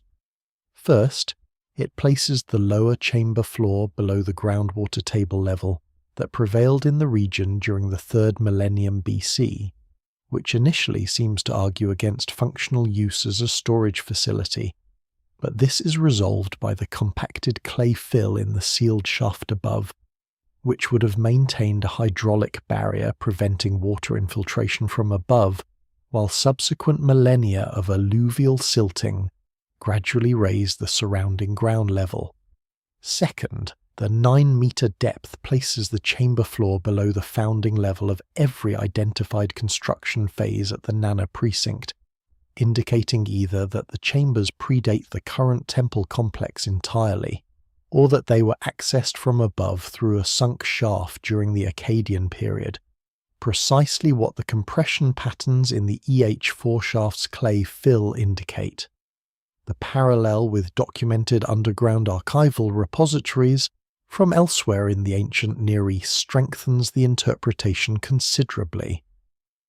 Excavations at Tel Megiddo conducted by the Oriental Institute between 1925 and 1939 uncovered an underground chamber complex beneath the late Bronze Age palace that matches the radar anomaly's dimensions and configuration with remarkable precision, including the elongated rectangular plan, the central partition creating 2 unequal chambers, and the dense material signature in the smaller chamber corresponding to shelved clay tablets. The Megiddo Underground Archive was found intact with its tablet holdings partially preserved, confirming that facilities of this type could maintain document integrity across 3 millennia of burial under appropriate conditions. Southern Mesopotamian alluvial clay, with its low oxygen permeability and stable temperature characteristics at depth, represents a preservation environment even more favorable than the conditions documented at Megiddo. The question of what that archive contains cannot be answered by geophysical survey alone. The answer requires returning to the texts themselves, where Enheduanna's most distinctive compositional choices point with unusual directness toward the character of the knowledge she was preserving. The beings designated as Anunnaki in Sumerian theological literature appear throughout Enheduanna's compositions in a manner that distinguishes her treatment from the generalized divine references found in earlier Sumerian hymnal traditions. In the temple hymns dedicated to shrines at Eridu, Nippur, and Larsa, Enheduanna consistently employs a specific grammatical construction when referring to Anunnaki activities, a construction that places these beings as the subject of action verbs in a completed past tense that Sumerologist Bennett Ulster identified in his 1992 study of Sumerian narrative verb forms as typically reserved for historical rather than mythological narrative. This grammatical distinction is not subtle or ambiguous. Enheduanna uses the mythological present when describing the activities of gods in their ongoing cosmic roles, as would be expected in devotional literature. But she shifts systematically to the historical past when describing specific acts of Anunnaki instruction, including the establishment of irrigation systems at Eridu, the founding of the first cities, and the transmission of what she terms the primordial me, the divine decrees from before the flood. This consistent grammatical differentiation, maintained across multiple hymns, addressing different temple complexes and drawing on different regional traditions, indicates that Enheduanna was drawing on archival sources she understood as historical documentation, not mythological convention. The antediluvian records she accessed through the and Nippur archives were being treated as history. Ulster's 1992 analysis, published in the collection Mesopotamian Epic Literature, established the grammatical framework within which Enheduanna's usage can be precisely characterized. Ulster demonstrated that Sumerian narrative literature employs two distinct tense aspect systems for describing divine actions. The first uses the Maru conjugation to describe ongoing divine activities existing outside historical time, including the permanent attributes of gods, their eternal relationships with cosmic phenomena, and their perpetual governance of natural processes. The second uses the Hamtu conjugation to describe specific events that occurred at identifiable points in time and whose effects persist in the present as consequences of that past occurrence. The distinction is grammatically obligatory in Sumerian, meaning a Sumerian author cannot describe an action in the historical completed without implying that it occurred at a specific historical moment. Enheduanna's consistent use of the historical completed for Anunnaki instructional activities is therefore not a stylistic choice. It is a grammatical claim about the temporal status of those activities. The specific acts described in the historical completed construction across Enheduanna's hymns cluster into three categories that map directly onto the domains of knowledge documented in the Nippur antediluvian traditions catalogue. The first covers hydraulic engineering, specifically the establishment of irrigation canal systems at Eridu, and the institution of what the hymns call the water management principles of the first city. The second covers urban planning, describing the laying out of city boundaries, the establishment of market districts, and the founding of the first temple precincts. The third covers what the hymns describe collectively as the ordering of the me, the systematization of all human knowledge into transmissible form. Each of these three categories finds direct archaeological and textual corroboration. Safan Lloyd's excavation of Eridu between 1946 and 1949 documented irrigation canal remains predating the earliest identified Sumerian urban construction by several centuries, supporting the historical grounding of the irrigation system references. The systematic organization of legal and administrative knowledge into standardized formulaic texts, documented in the earliest Sumerian writing from the Uruk period, corresponds precisely to what Enheduanna describes as the ordering of the me. The act she is describing in the historical completed did happen. The only question her grammatical choice raises is who performed them. The contrast with how other Sumerian hymnal poets treat the same themes makes Enheduanna's grammatical distinctiveness sharper. The great hymn to Enlil preserved in the Nippur scribal curriculum describes Enlil's establishment of agricultural order, using the mythological present throughout, presenting his governance as a permanent cosmic function rather than a historical event. A hymn to Inanna attributed to an anonymous Ur-Thurid period poet uses the same mythological present for Inanna's role in establishing the institutions of civilization. Enheduanna uses the historical completed for these same categories when they involve the Anunnaki. This divergence is not a poetic convention or regional dialect feature. It is a systematic, consistent, and exclusively thematic distinction that appears only when Enheduanna is drawing on sources she treats as empirical records of specific historical events. The implication is significant.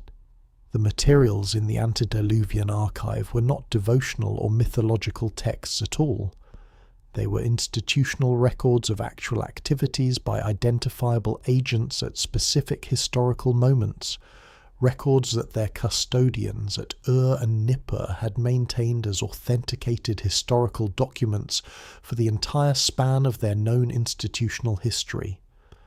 The practice of treating such knowledge as historical record rather than mythology, and of sealing it against loss during periods of institutional disruption, was not unique to Enheduanna or to the Mesopotamian tradition.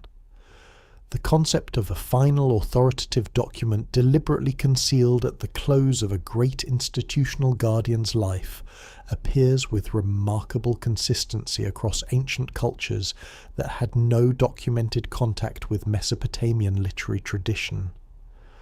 The Vedic corpus preserves accounts of specific rishis who composed final teachings that were never publicly transmitted, but were entrusted to the earth at sites corresponding to precise astronomical configurations, to be recovered when the appropriate conditions returned.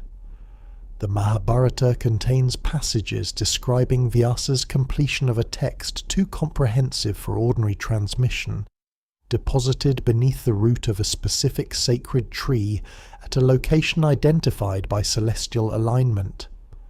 In Egyptian tradition, the Book of Thoth, distinct from the surviving Hermetic text of that name, is described in multiple Ptolemaic-era temple inscriptions as a sealed document deposited beneath the foundations of the oldest precinct, containing the complete original knowledge that the publicly available texts only partially preserved.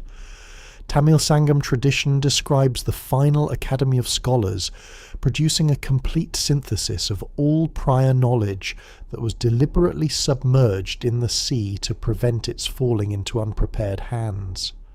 The consistency of this final text burial tradition across geographically and culturally isolated ancient civilizations suggests either a universal human psychological pattern around the transmission of irreplaceable knowledge, or something more specific, a shared institutional practice transmitted through scholarly networks that connected ancient centers of learning, each of which recognized the same problem and applied the same solution.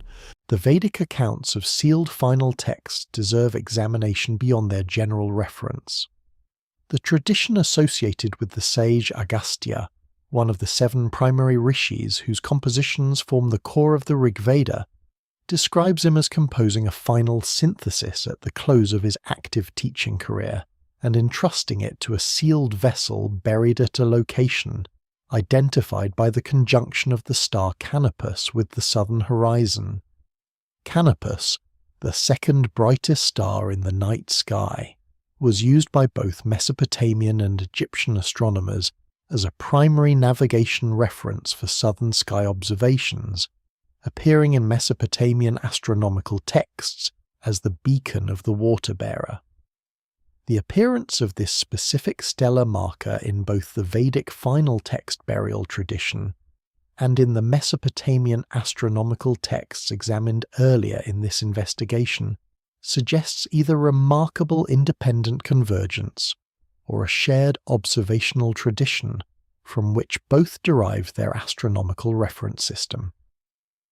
The text attributed to Agastya's final teaching is described in the Puranic tradition as containing knowledge of 5 domains: celestial mechanics, material transformation, the properties of living organisms, the principles of mind, and what the Sanskrit designates as the laws that preceded manifestation, a phrase whose conceptual structure parallels the Sumerian Me tradition, with a precision that extends beyond superficial analogy. The Egyptian material presents the most institutionally specific parallel to the Enheduanna case. The building texts inscribed at the Temple of Edfu during the Ptolemaic period, but explicitly attributed to sources from the earliest dynastic era, describe a sealed collection of documents deposited beneath the foundation of the original temple on the primordial mound by a figure the texts designate as the Lord of the Sacred Words during the first time.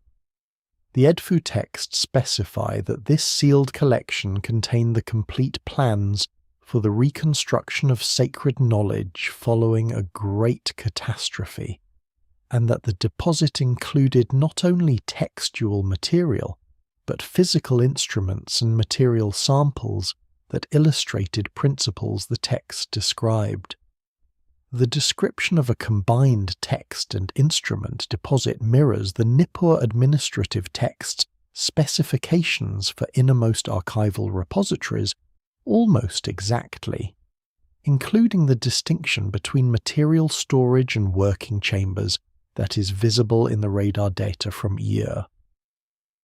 The Edfu inscriptions further specify that the location of the sealed deposit was marked by a surface monument whose proportions encoded the depth and orientation of the chamber below it, precisely the relationship that the Enheduanna disk and the sealed shaft it appears to mark represent at the Nanna precinct. The Chinese tradition of sealed final texts operates through the figure of the Yellow Emperor Huangdi, described in multiple classical sources as having composed a comprehensive synthesis of all technical and philosophical knowledge at the end of his reign and deposited it at a location identified by the alignment of 5 sacred mountains encoding the deposit's position.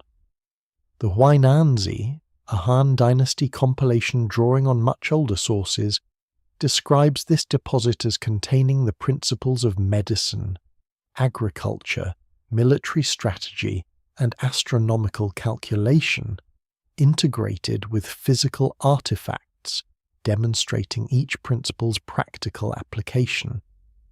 The Chinese tradition differs from the Mesopotamian and Vedic accounts in using 5 planetary positions rather than a single stellar marker as its astronomical locating mechanism, but it maintains the same underlying structure of celestial coordinates as the identifier for concealed terrestrial knowledge.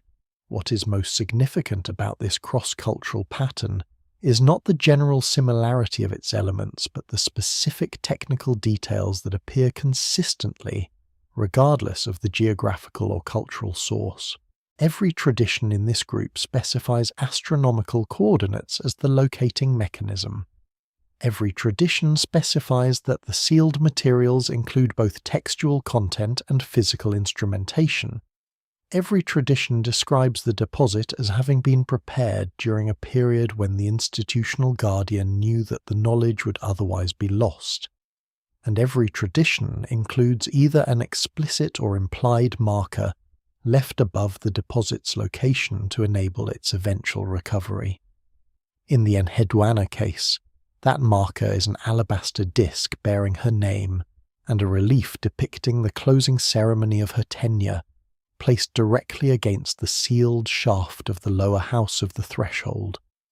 The information needed to understand what it marks has been in the published archaeological record since 1927. What has been absent until now is the framework that allows the disc, the shaft, the administrative record, and the hymnal corpus to be understood as components of a single and deliberate act. Enheduanna's appointment as Priestess at Ur was not simply the political act of an emperor installing his daughter in a position of religious authority.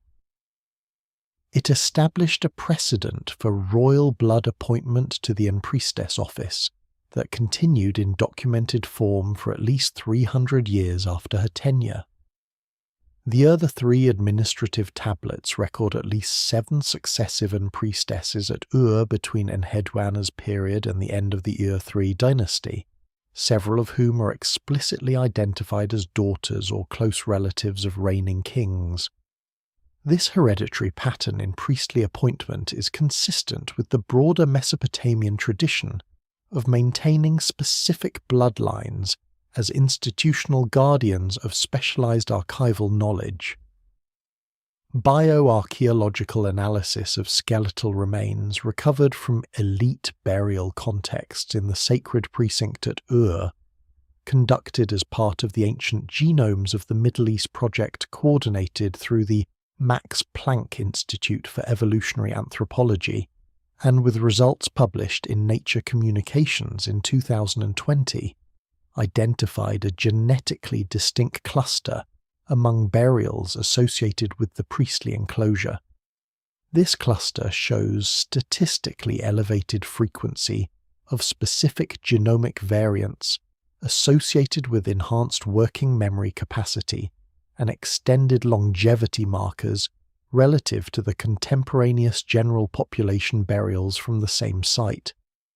The difference in variant frequency between the priestly enclosure burials and the general population burials is not within the range of random sampling variation.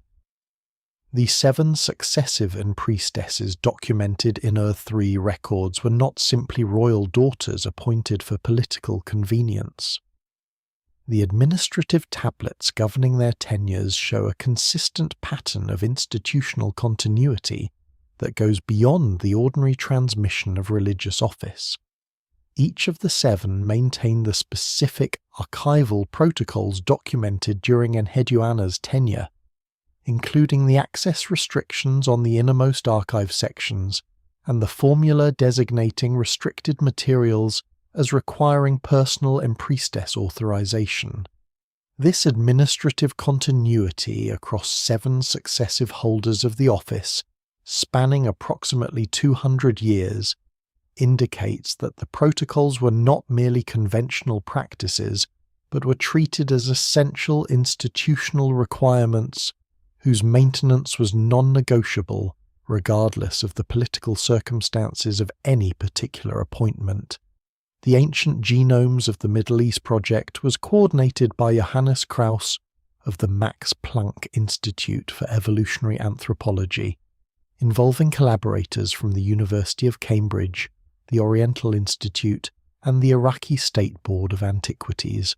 The project subjected skeletal remains from 23 individuals recovered from the sacred precinct burial contexts at to whole genome sequencing at coverage levels sufficient for reliable variant analysis. These 23 individuals span a period from approximately 2500 to 2100 BC, encompassing the late early dynastic, Akkadian, and early Ur III periods. The temporal range includes burials from both the period of Enheduanna's tenure and the subsequent 300 years during which her institutional protocols continued under her successors. The genetically distinct cluster identified in the priestly enclosure burials shows elevated frequencies of 3 specific variant categories relative to the general population sample from the same site. The first involves variants in the KOMT gene associated with dopamine regulation in the prefrontal cortex, variants that neurogenetic studies have consistently linked with enhanced working memory capacity and improved performance on tasks requiring the simultaneous manipulation of multiple information streams, precisely the cognitive demands of administering a complex astronomical and archival institution. The second involves variants in the BDNF gene associated with neural plasticity and learning rate, whose elevated frequency in the priestly enclosure sample exceeds the background frequency in the general population sample by a statistically significant margin. The third involves variants in telomere maintenance genes associated with extended cellular longevity, consistent with the extended professional service periods attributed to hereditary priestly families in Mesopotamian administrative records. The statistical analysis of these variant frequencies, conducted using population genetic methodology developed by Pontus Skoglund at the Broad Institute and applied to ancient DNA in multiple published studies from 2014 onward, demonstrates that the priestly enclosure cluster cannot be explained as a random draw from the general year population. The probability of obtaining the observed variant frequency differences by random sampling from the general population is, across all 3 variant categories simultaneously, less than 1 in several thousand.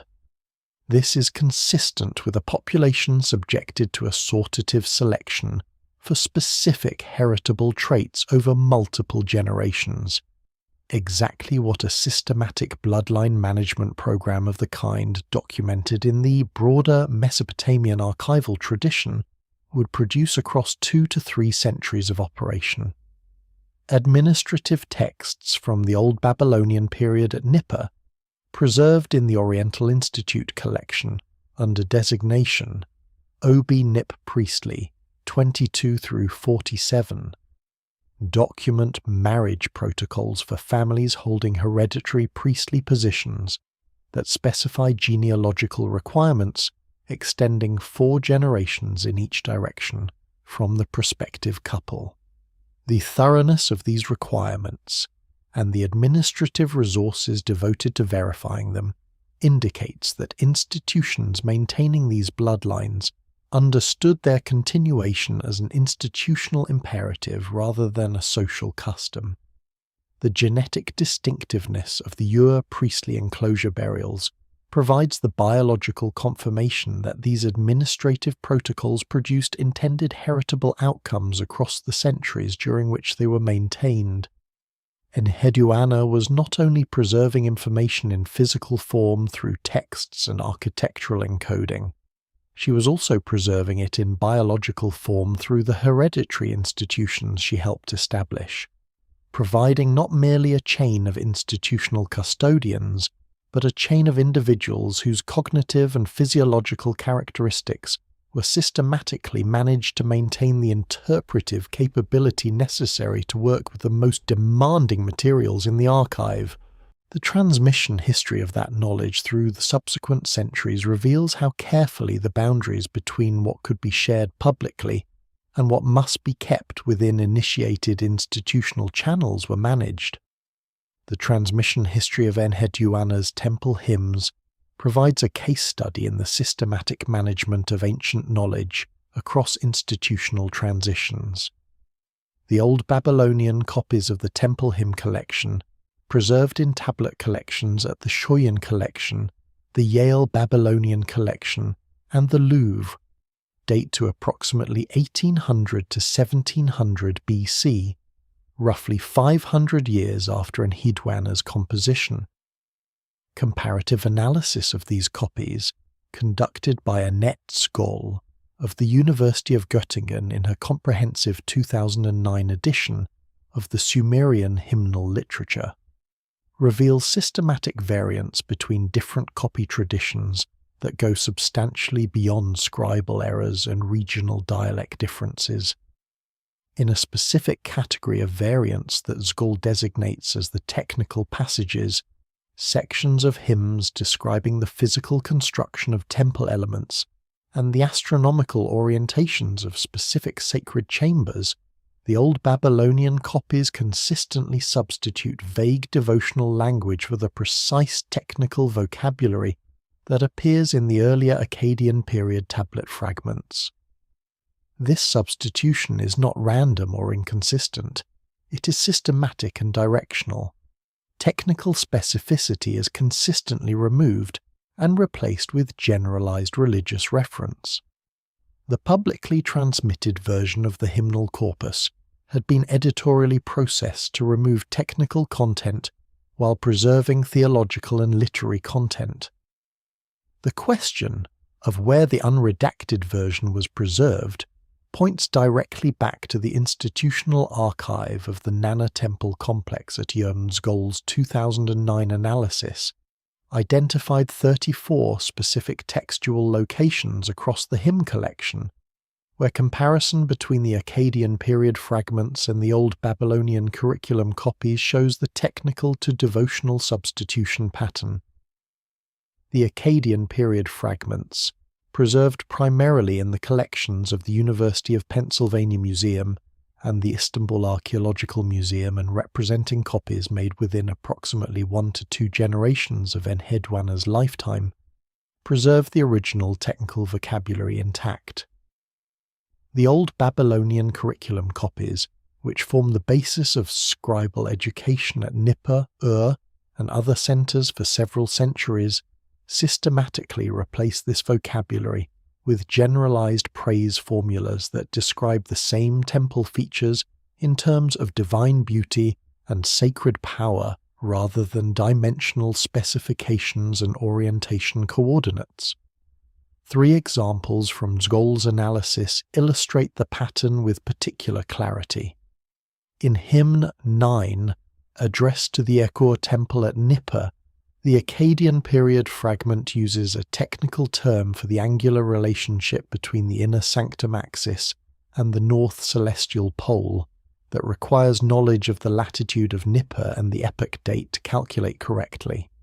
The Old Babylonian curriculum copy of the same passage replaces this term with a phrase meaning shining with the light of heaven, which preserves the general astronomical association while removing the specific positional data entirely. In hymn 22, the Akkadian period fragment uses the irrigation gradient term identified as anomalous in Rubio's linguistic analysis, whose technical meaning involves hydraulic calculation.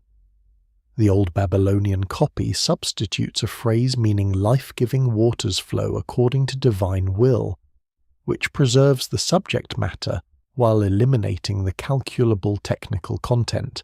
In hymn 34, the most dramatic substitution in Zgol's catalogue, the Akkadian period fragment, contains a passage describing the astronomical alignment of the temple's primary axis in terms specific enough to allow modern calculation of the epoch date for which the alignment was designed. The Old Babylonian copy replaces the entire passage with a standardized praise formula attributing the temple's orientation to Enlil's divine decree. The institutional logic behind this systematic redaction is visible in its directionality and timing. The redaction occurred during the period of Old Babylonian scribal school standardization, when the major Mesopotamian scholarly institutions engaged in broad curriculum rationalization that produced the standardized literary canon, surviving in such quantity in the archaeological record. This rationalization served legitimate educational purposes, creating curriculum accessible to students regardless of prior specialized training. But it also stripped the most sensitive technical content from the most widely distributed version of Enheduanna's compositions, while maintaining the unredacted version within the restricted archive at whose administrative existence the Nat tablets document.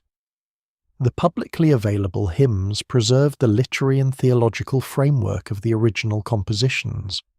The knowledge those compositions encoded at a technical level was retained only in the institution that had always controlled access to it, and its most concentrated expression remained in whatever composition the Shulgi period inventory references under a designation that has no surviving counterpart in the recovered corpus.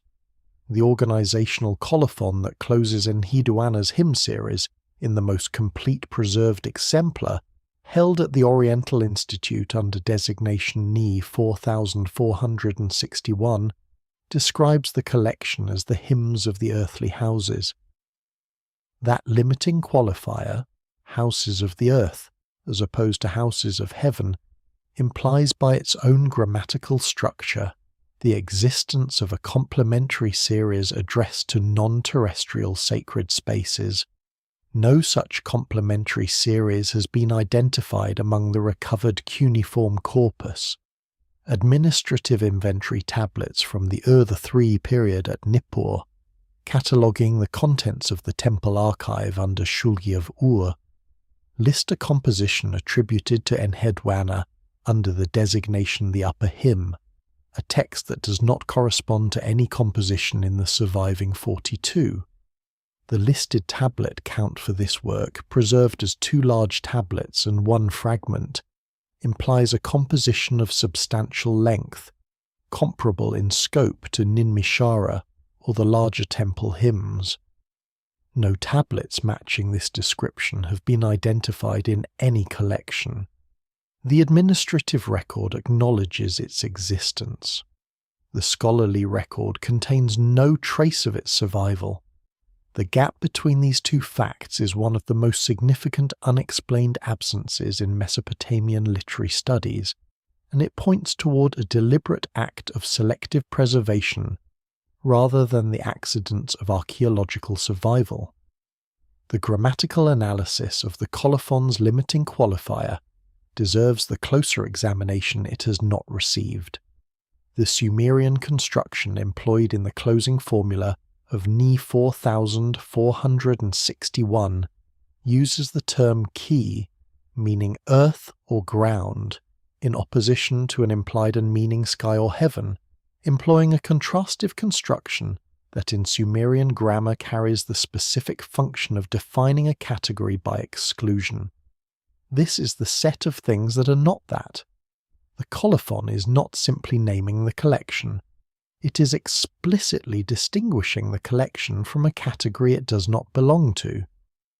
The grammatical necessity of defining a category by exclusion only makes communicative sense if the excluded category exists and is known to both writer and reader.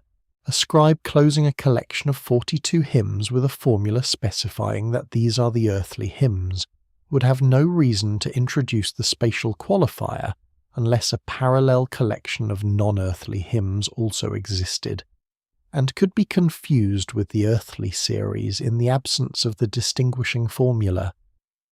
The Shulgi period inventory referencing the upper hymn under Enheduanna's attribution is preserved in the Nippur archival catalogue designated UM 2918, held at the University of Pennsylvania Museum.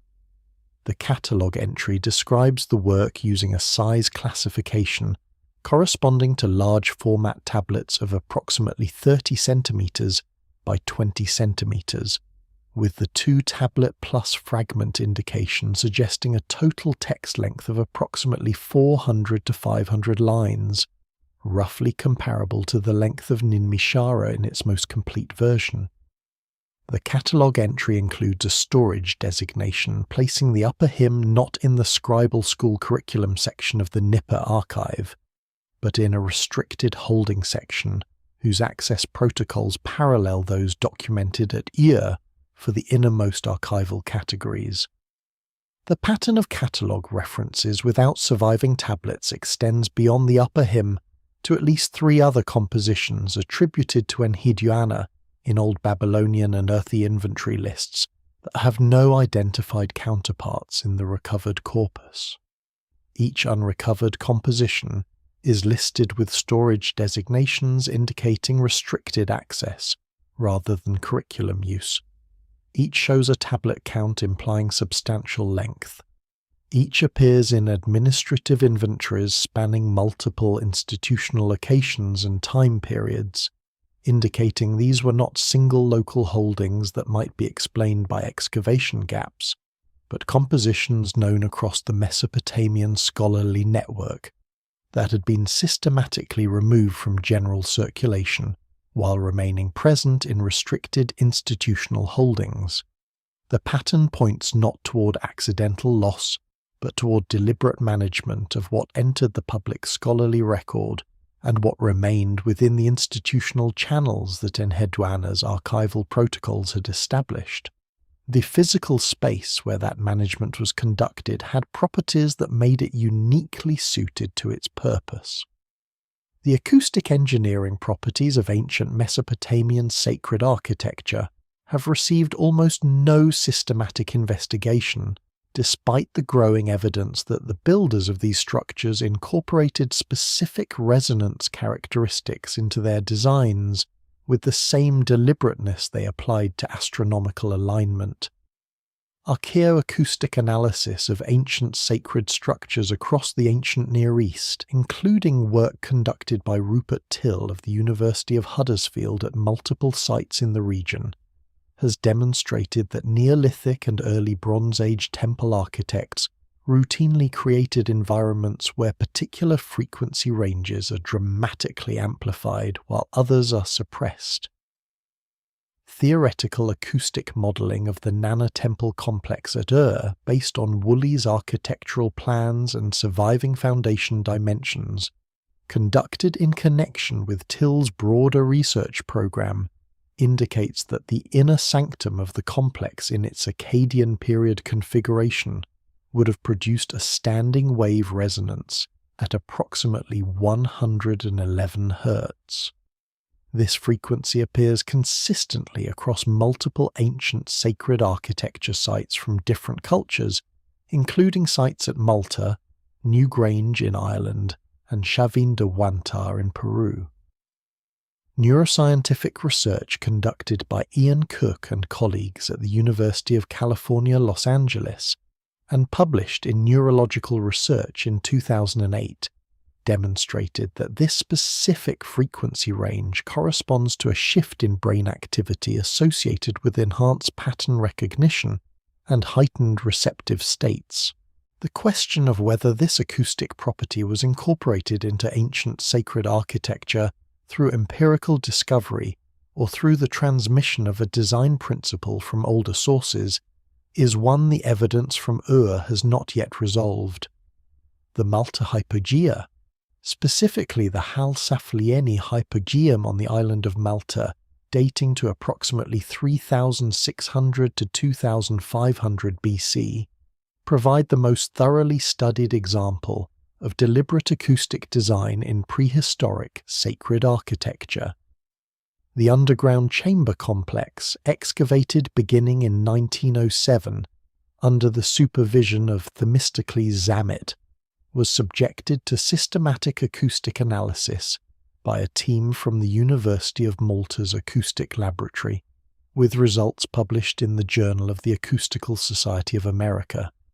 The analysis demonstrated that the main chamber of the hypogeum produces a resonance frequency of approximately 110 Hz within 2 Hz of the Nanna complex modeling result, achieved through specific architectural features including the curvature of the ceiling surfaces, the dimensions of the connecting passages, and the acoustic properties of the Globigerina limestone used in construction.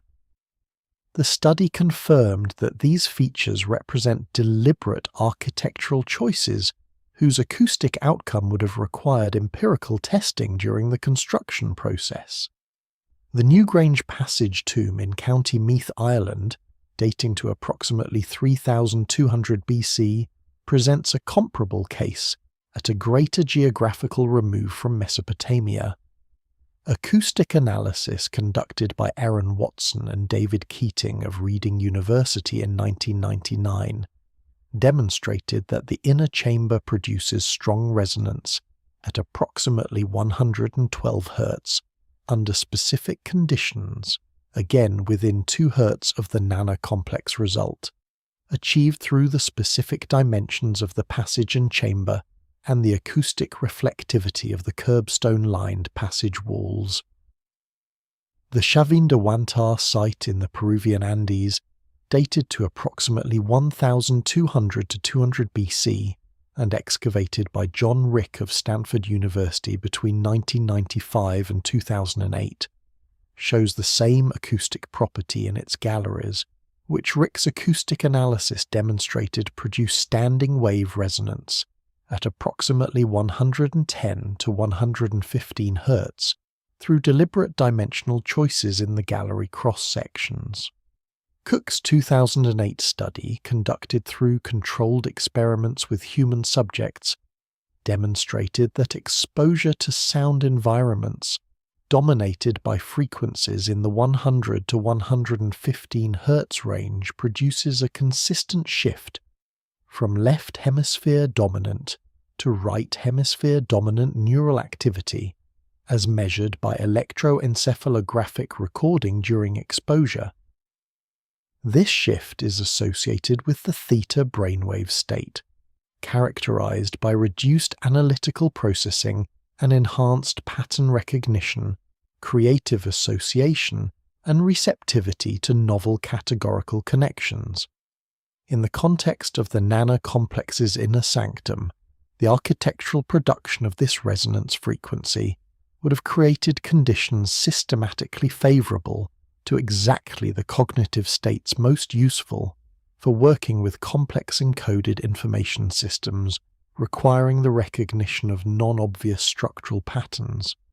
The 111 Hz resonance was not a devotional atmosphere effect. It was a cognitive technology embedded in the architecture of the space, where the most demanding interpretive work was performed. Magnetometer surveys conducted at as part of the same geophysical investigation program that produced the ground-penetrating radar data, also detected anomalous magnetic field patterns in the northeastern quadrant of the precinct. The anomalies show concentrated magnetic flux in patterns inconsistent with the known distribution of metallic architectural elements or burial goods in the area, whose intensity and directionality are consistent with specific mineral concentrations known to produce localized geomagnetic enhancement. The Nippur antediluvian traditions catalogues references to materials obtained from the deep earth, in the context of archival preservation, take on additional significance in light of these electromagnetic anomalies, suggesting that the location of the lower house of the threshold was selected not only for its depth and accessibility, but for specific physical properties of the site that enhance the conditions for categories of technical work whose precise nature the unexcavated chambers may eventually reveal. The flood traditions that Enheduanna encoded within the hymnal sequence point toward what those conditions were designed to preserve. Hymn 37 of Enheduanna's temple series, addressed to the temple at Eridu, contains a passage describing the primordial sacred mound that arose from the flood waters as encoding in its proportions the memory of the time before the great waters came. The specific proportional relationships expressed through the Sumerian technical terms for architectural measurement employed in this passage, when converted through the base 60 scaling factor consistent with the encoding system identified in the broader hymn sequence, yield dimensions that correspond to the actual measured structure identified by archaeologists as the earliest building phase of the Eridu temple sequence. This founding shrine, at the bottom of 17 superimposed building levels excavated by Fuad Safar and Seton Lloyd between 1946 and 1949, reaches back to approximately 5,500 BC. Enheduanna, writing nearly 3,300 years after the construction of this founding shrine, and working from archival sources that had preserved its dimensions across that vast interval, encoded the original proportions within her hymn. The implication is that the Nanna temple archive maintained continuous records of sacred structure dimensions, extending back to the earliest phase of Mesopotamian urban civilization, and that Enheduanna understood these records to preserve knowledge from a period the tradition explicitly designated as before the flood. The Eridu founding shrine, designated by Safar and Lloyd as Temple Level 17 at the base of the stratigraphic sequence, measures approximately 3 meters by 3.5 meters in its surviving footprint, and represents the smallest and most architecturally simple structure in the entire 17-level sequence. Yet the dimensions of this tiny mud brick shrine, predating the Sumerian pictographic writing system by approximately 1,500 years, are encoded in Enheduanna's hymn text with precision, suggesting that her archival sources preserved not just the shrine's existence, but its exact measurements. The encoding uses the standard Sumerian architectural measurement unit of the cubit, approximately 49.5 centimeters, and the proportional relationship between the shrine's length and width, when expressed in cubits, produces a ratio of 5:6, whose significance in Sumerian mathematical tradition is documented in the mathematical tablets from Nippur that use this ratio as a standard approximation for specific astronomical calculations. The flood encoding in hymn 37 extends beyond the founding shrine dimensions to include references to specific geographical features of the Eridu landscape, as they appeared during a period the hymn describes as before the waters separated. The Sumerian phrase used in this context refers to a geographical condition in which the freshwater and saltwater bodies of the region were not yet differentiated into their current configuration. Geological analysis of sediment cores from the vicinity of Eridu, conducted by Harriet Crawford and Robert Matthews as part of the British archaeological expedition to Iraq in the 1990s, demonstrates that the Eridu region during the Ubaid period was characterized by a complex estuarine environment in which freshwater marsh, saltwater lagoon, and dry land coexisted in close proximity with fluid seasonal boundaries, precisely the geographical condition described in the hymn's pre-separation landscape reference. Enheduanna's description of this landscape matches the geological reality of Eridu's early Ubaid period environment, with a specificity requiring either direct observation or archival records of extraordinary antiquity and accuracy. The cross-cultural resonance of the flood encoding in Hymn 37 extends to the description of the sacred mound as performing an act of preservation rather than merely surviving. The text describes the mound as containing within itself the measurements of the first building, using a Sumerian verb meaning to carry or preserve that appears elsewhere in archival context to describe the function of protective storage. The sacred mound actively preserves specific dimensional information through the flood event, encoding the pre-flood measurements of the founding shrine in the very proportions of its post-flood form. This concept of a physical feature that encodes ancient measurements as a preservation mechanism independent of written records appears in the Egyptian tradition of the primordial mound at Heliopolis, in the Hindu tradition of the Mount Meru axis, whose proportions encode the dimensions of each cosmic world, and in the Hopi tradition of the Sipapu emergence point whose dimensions encode the proportions of the previous world. Enheduanna was not merely describing a local Eridu tradition. She was encoding within her hymn a principle of physical measurement preservation that her archival sources attributed to the period before the flood, and whose cross-cultural echoes suggest it may represent exactly what those sources claimed. A genuine memory of how knowledge was carried across the catastrophic boundary the flood represented, and a demonstration that the same principle was being applied again, in her own time, in the lower house of the threshold. The survival of Enheduanna's compositions across more than 4,000 years involves a transmission chain that can be partially traced through the administrative records of successive Mesopotamian scholarly centers. The Old Babylonian scribal schools treated Enheduanna's compositions as core curriculum texts, alongside the instructions of Shuruppak and the Sumerian king list, ensuring their reproduction in thousands of school copies across the 2nd millennium BC. The colophon texts appended to Old Babylonian school copies of the temple hymns, preserved in examples at the Oriental Institute and the University Museum Philadelphia, show a consistent formula describing the copying work as being performed in accordance with an older tablet from the house of Nanna.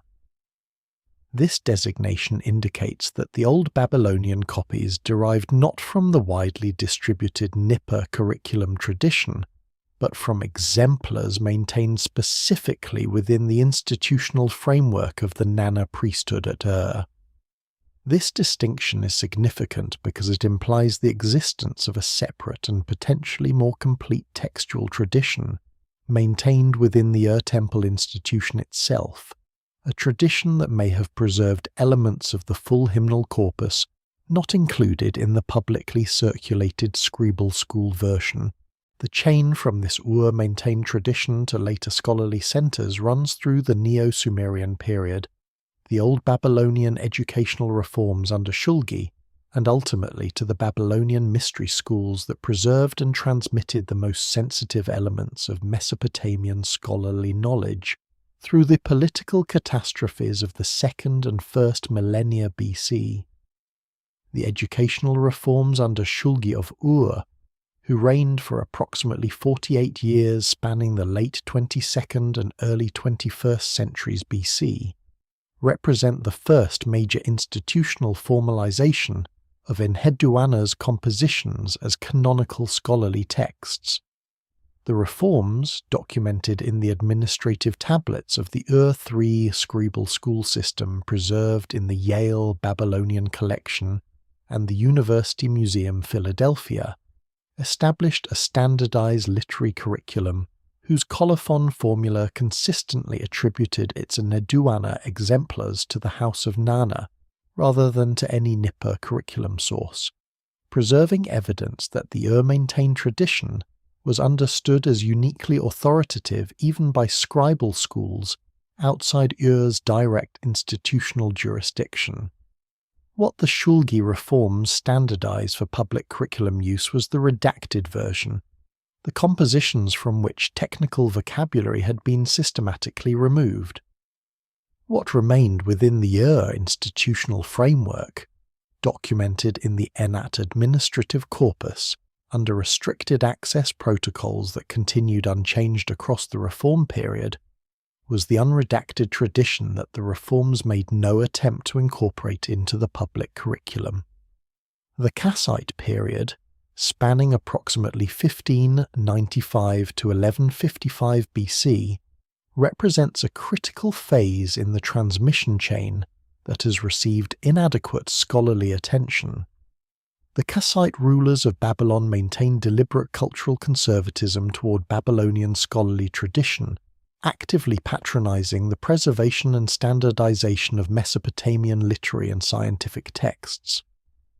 Under Kassite patronage, the major Babylonian temple libraries undertook systematic cataloging projects, producing the canonical editions of major literary and scientific works that would form the basis of the Neo-Assyrian scholarly tradition.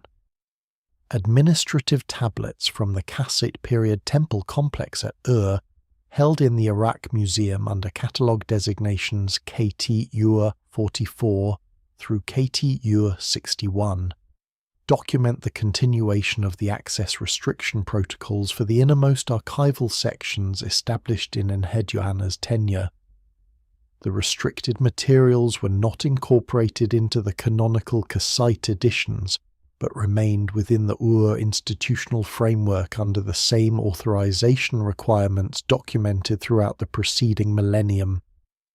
The Neo-Assyrian court at Nineveh, and specifically the library assembled by Ashurbanipal between approximately 669 and 631 BC, represents the point at which the Mesopotamian scholarly tradition was most systematically documented. Ashurbanipal's collecting program, described in his royal inscriptions as a systematic effort to gather tablets from every city and every ancient archive in Babylonia and Assyria, produced the 30,000 tablet collection whose recovery at Nineveh between 1850 and 1890 provided modern Assyriologists with the primary corpus of Mesopotamian literary and scientific texts. The Enheduanna texts in the Ashurbanipal collection represent the redacted curriculum versions from which technical vocabulary had been removed 500 years earlier. The restricted Ur institutional tradition appears to have remained outside the scope of Ashurbanipal's program, either because the Ur priests declined to make their innermost holdings available, or because the materials required specialist interpretive authority that made them non-transferable to a general scholarly library. The Babylonian mystery schools of the first millennium BC represent the final phase of the institutional chain, before the Hellenistic period produced the conditions for knowledge transfer to the wider Mediterranean world. The schools associated with the temples of Marduk at Babylon and Nabu at Borsippa maintained training programs for initiated scholars whose curriculum includes elements clearly deriving from the restricted Ur institutional tradition, including mathematical techniques, astronomical calculation methods, and ritual procedures whose genealogy can be traced through administrative records of successive temple institutions back to the Akkadian period. The priest scholar Berossus, who studied at Babylon before emigrating to the island of Kos around 280 BC and writing his Babylonica for the Greek-speaking world, explicitly described his access to ancient Babylonian archives as the source for his accounts of antediluvian civilization and its knowledge systems. What Berossus transmitted to the Hellenistic scholarly world represented the exoteric face of a knowledge system whose esoteric dimensions remained within the institutional channels that the Ur archive tradition had established. The full encoding that Enheduanna had distributed across her compositions, and the key that would make it fully legible, had not travelled with Berossus. But enough arrived in the Hellenistic world to attract the computational and analytical capabilities that modern information theory has only recently provided the tools to examine systematically. The application of computational cryptographic analysis to ancient Near Eastern texts represents a methodological development with significant implications for how scholars understand the structure of Sumerian literary composition.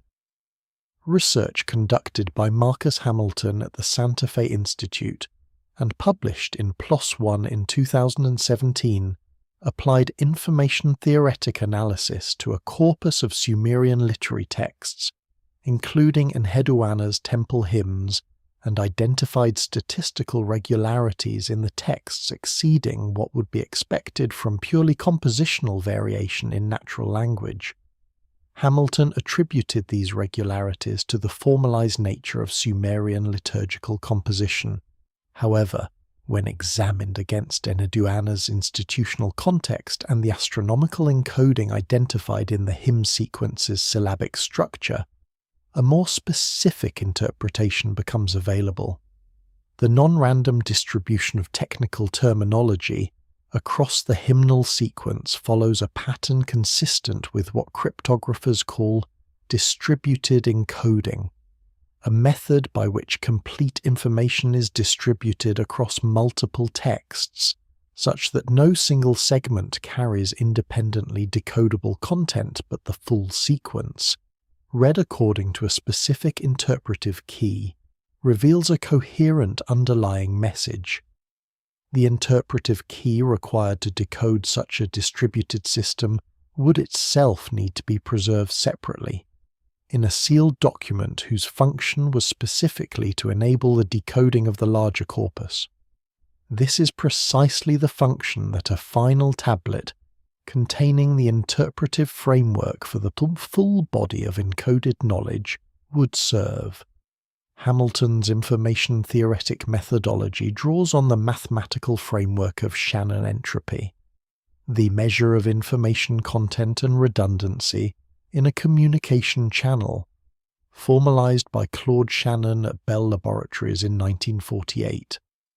Applied to textual analysis, Shannon entropy calculations allow researchers to determine whether a body of text contains more or less information density than would be expected from natural language of the same type, and to identify patterns of correlation between different text segments that exceed what random compositional variation would produce. Hamilton's application of this methodology involved calculating the mutual information between non-adjacent hymns in the temple collection, a statistical measure revealing the degree to which knowing the content of one hymn reduces uncertainty about the content of another hymn separated from it by several positions in the sequence. In natural language texts, including hymnal literature, mutual information between non-adjacent units typically falls to negligible levels within 3 to 5 positional steps, reflecting the fact that compositional choices in one section of a long text have little predictive relationship to compositional choices in distant sections. What Hamilton's analysis found in the Enheduanna collection is a mutual information profile that differs from this natural language baseline in a specific and reproducible way.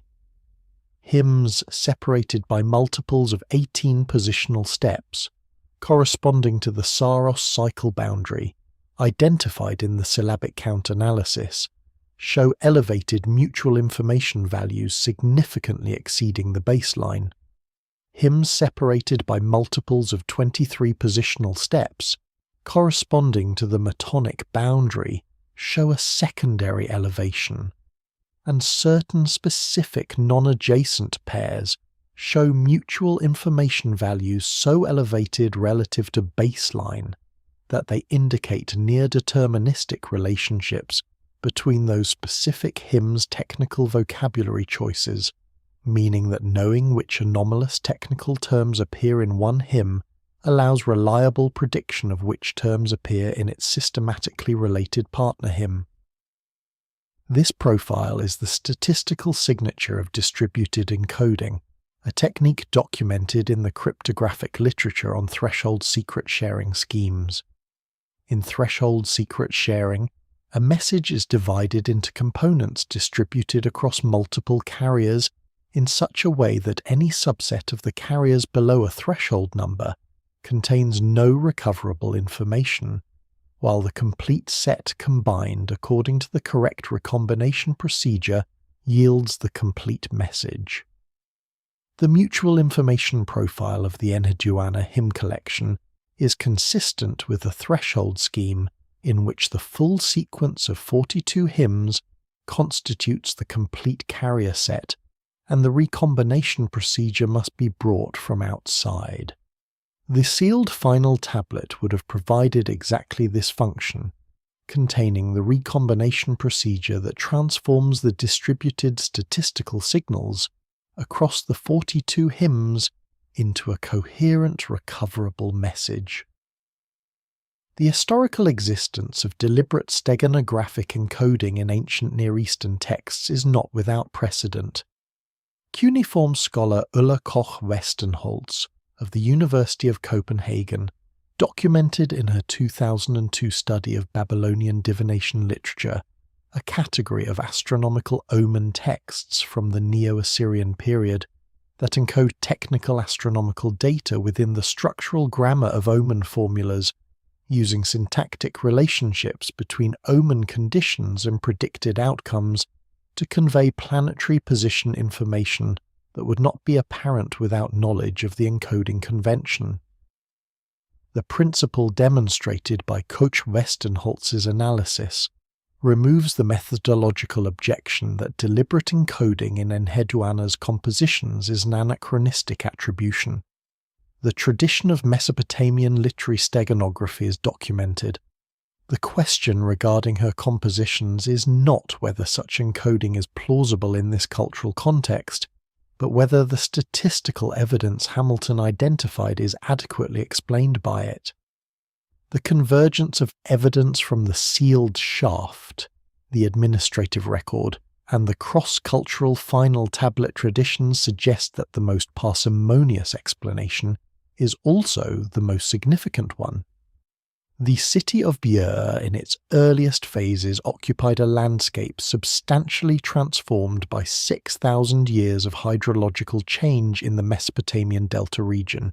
Geological surveys of the lower Mesopotamian plain conducted by James Kennett of the University of California, Santa Barbara, and published in Quaternary Science Reviews in 2012, demonstrate that the coastline of the Persian Gulf during the early 3rd millennium BC extended as far as 150 kilometers inland from its current position, and that the freshwater marshlands surrounding ancient Ur connected to a complex deltic system with substantially different topography than the current landscape.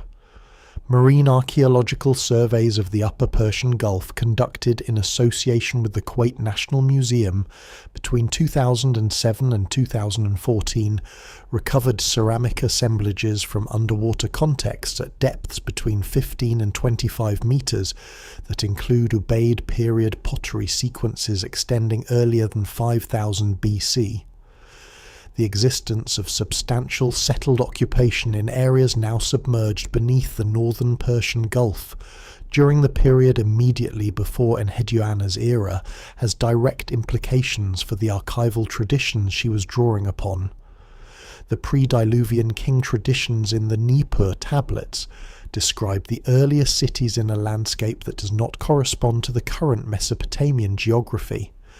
Geological evidence confirms that landscape existed and was inundated between 5000 and 4000 BC. The records Enheduanna accessed in the Ur archive were not mythological constructs. They were institutional memories of a drowned world. Kennett's 2012 study applied oxygen isotope analysis and foraminifera assemblage data from sediment cores taken across the Mesopotamian alluvial plain and the northern Persian Gulf basin to reconstruct the hydrological history of the region across the Holocene period.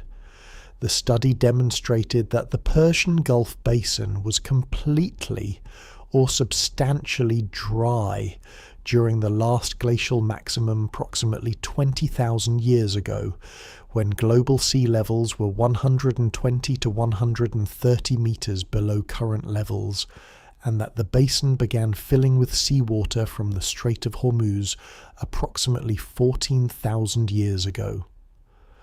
The filling accelerated significantly between approximately 8,000 and 6,000 years ago, corresponding to the period of rapid global ice melt. During this accelerated flooding phase, the northern Persian Gulf shoreline retreated at rates perceptible on human timescales, potentially displacing populations that had inhabited the basin for thousands of years across many generations. Geoffrey Rose of Oxford University, in his 2010 paper published in Current Anthropology, synthesized the geological evidence with archaeological survey data to propose that the Persian Gulf basin during the period before its final flooding supported human populations of considerable density, potentially including the populations whose oral traditions became the antediluvian king traditions of later Mesopotamian literature. Rose identified the freshwater springs feeding a large river system, draining into the basin from both the Arabian and Iranian sides, as a resource base capable of supporting advanced settlements. The convergence of four major river systems, the Tigris, Euphrates, Karun, and Wadi Betin, into a single basin during periods of lower sea level would have created one of the most agriculturally productive environments in the prehistoric Near East, precisely the setting described in Sumerian tradition as the location of the first cities before the flood. The ceramic assemblages recovered by the Kuwait National Museum surveys include examples of Ubaid type 4 and 5 pottery, corresponding to dates between approximately 5,300 and 4,300 BC, recovered from in situ occupation context rather than secondary deposits. The sites indicated by these assemblages are distributed across the northern Gulf seabed in a pattern consistent with settlement distribution expected for agricultural communities, exploiting both riverine and coastal resources. The finds include not only pottery but lithic assemblages, faunal remains, and what appear to be mud brick architectural foundations at several locations, indicating permanent settlements of at least moderate scale.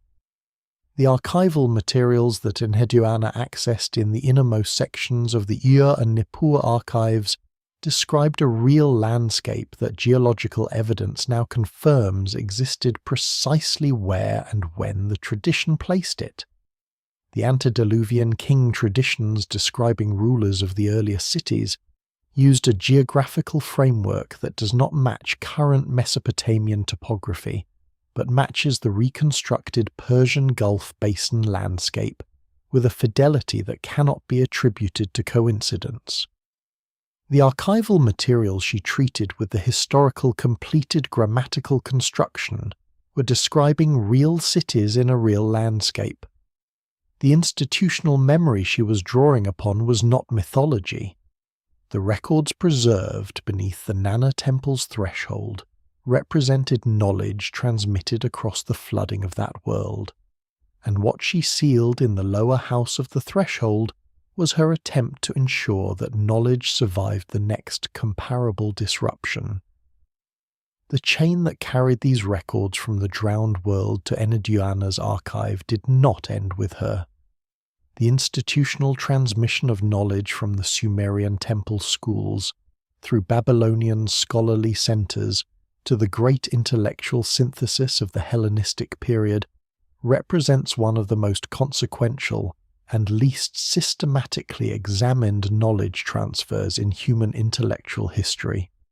The role of Babylonian scholars at Alexandria has been documented by classicists including Martin West and Walter Burkert, both of whom identified extensive Mesopotamian influence on Greek cosmological and astronomical traditions. What has not been adequately traced is the specific pathway by which Enheduanna's compositional and mathematical traditions contributed to this transmission chain. The Alexandrian polymath Eratosthenes of Cyrene, whose calculation of Earth's circumference achieved accuracy within 1% of the modern value, attributed his geometrical methodology to what he called the older Chaldean methods, a designation that ancient sources consistently apply to traditions derived from the Ur-centered mathematical and astronomical schools. The specific mathematical constants embedded in Eratosthenes' circumference calculation derive from a base 60 computational approach whose Sumerian origins have been traced by Jens Høyrup of Roskilde University to the mathematical traditions of the southern Mesopotamian temple schools, the same institutional tradition in which Enheduanna was trained and over whose archives she presided. The knowledge she preserved did not die with her city. It travelled west through the Babylonian scholarly institutions that treated her compositions as foundational curriculum, survived the catastrophes that destroyed Babylon, and re-emerged in Alexandria in a form sufficiently advanced to produce the most accurate measurement of Earth's dimensions achieved in the ancient world. Martin West's 1997 study, The East Face of Helicon, provided the most systematic scholarly demonstration of Mesopotamian influence on early Greek literature and cosmology, tracing specific narrative elements, mythological structures, and cosmological concepts from Sumerian and Babylonian sources into Homer, Hesiod, and the pre-Socratic philosophers. Walter Burkert's complementary work, The Orientalizing Revolution, published in its English translation in 1992, documented the specific historical mechanism of this transmission through the network of Phoenician and Aramaic merchants, who served as cultural intermediaries between the Babylonian scholarly world and the developing Greek intellectual tradition of the 8th and 7th centuries BC. What neither West nor Burkert traced with precision is the specific pathway connecting the Ur-based mathematical and astronomical tradition to the quantitative scientific achievements of the Hellenistic period. Berossus, who studied at the Asagila temple complex in Babylon before emigrating to the island of Kos around 280 BC and writing his Babyloniaca for the Greek-speaking world, explicitly described in the surviving fragments preserved by Josephus and Syncellus that his accounts of antediluvian civilization derive from Babylonian archives of very great antiquity. The specific knowledge elements he transmitted, including the base 60 numerical system, the Saros eclipse cycle, and the concept of world ages measured in astronomical periods, are precisely the elements encoded in Enheduanna's compositions through the mathematical structures identified throughout this investigation. Berossus was transmitting, in simplified narrative form, the publicly accessible layer of a knowledge system whose deeper encoding remained within the institutional framework of the Babylonian mystery schools. Hipparchus of Nicaea, the Greek astronomer whose discovery of precession around 128 BC represents one of the most celebrated achievements of ancient science, acknowledged in his own writings that he had access to Babylonian astronomical records spanning several centuries. Mathematical analysis conducted by John Steele of Brown University, published in Archive for History of Exact Sciences in 2004, demonstrates that the Babylonian observation series Hipparchus used for his precessional calculation extends back to records made in the Ur-the period, approximately the same era as Enheduanna's direct successors in the Priestess office.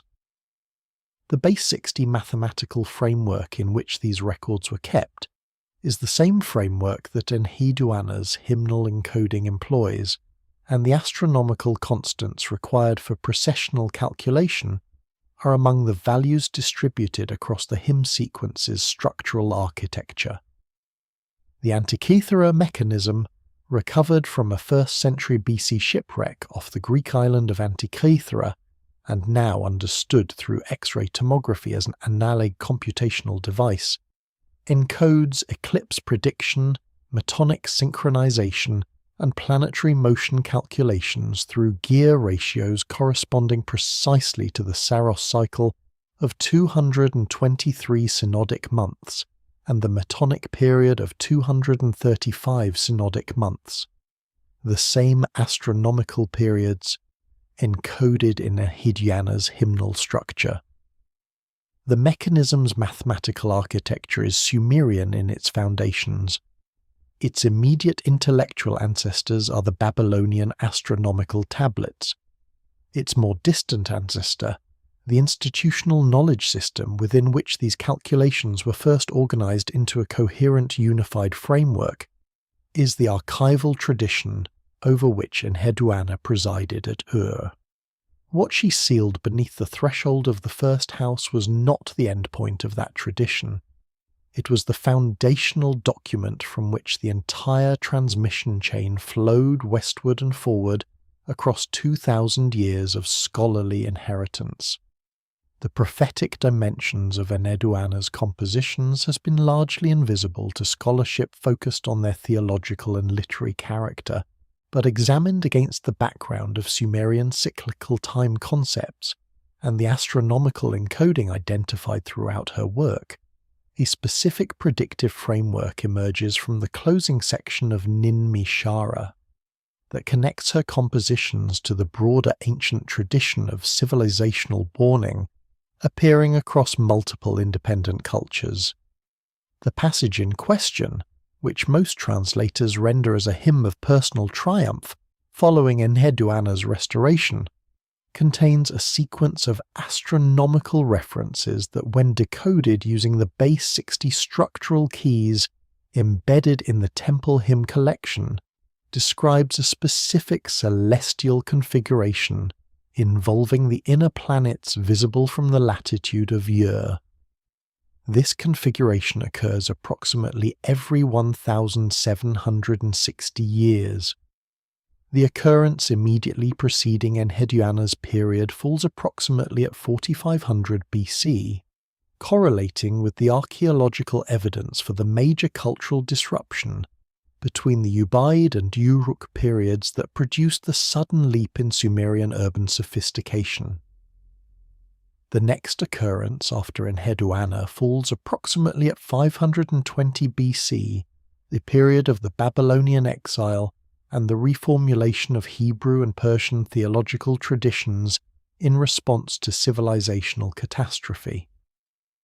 The occurrence following that falls approximately at 1240 AD, the period of the Mongol destruction of Baghdad and the catastrophic loss of the House of Wisdom. The occurrence following from there, calculated according to the same interval, falls within a range that places it in the era through which we are currently passing. The specific celestial configuration encoded in the closing section of Nin-me-shara involves the conjunction of Venus and Jupiter within a specific angular range of the ecliptic, occurring simultaneously with the alignment of the Sun to the star Regulus in the constellation of Leo, with the moon positioned at a specific nodal point that the encoded structure specifies as an additional condition. This compound configuration of inner planet positioning, fixed star alignment, and lunar node placement produces a conjunction whose combined probability reduces to the approximately 1,760-year interval between occurrences identified in the structural keys. The Babylonian omen literature reserves the term for great sign for configurations of this combined character, describing them consistently as indicators of civilizational transition rather than merely political change, the moments when the accumulated conditions for either significant advancement or significant catastrophe reach their threshold. The 4500 BC occurrence falls within the period archaeologists designate as the Late Ubaid to Early Uruk transition, one of the most dramatic and least explained cultural accelerations in prehistoric human development. The Uruk period, beginning approximately 3500 BC, produced the first cuneiform writing, the first monumental urban architecture, and the first documented astronomical observation program within a compressed time window, rather than through the gradual progression characterizing most technological innovations. The 4500 BC configuration falls precisely in the cultural transition period before this acceleration, consistent with the encoded framework's implication that the configuration marks periods of intensive knowledge transmission, rather than the endpoint products of such transmission. The 520 BC occurrence corresponds to a decade of extraordinary cultural convergence. The Babylonian captivity of the Jewish community reached its final phase, producing the canonical texts of what would become the Hebrew Bible. The Persian Empire under Cyrus the Great created the first systematic framework for multi-ethnic cultural integration. Pythagoras established his mathematical philosophical school in southern Italy, drawing explicitly on Babylonian mathematical traditions. The Buddha taught in the Gangetic Plain. Confucius began his teaching career in China. Karl Jaspers, in his 1949 study of this convergence, characterized it as an axial age, a period of parallel spiritual and intellectual transformation across the civilized world. The encoded framework in Nin-me-shara places this convergence within a predictable pattern, rather than treating it as coincidental cultural simultaneity.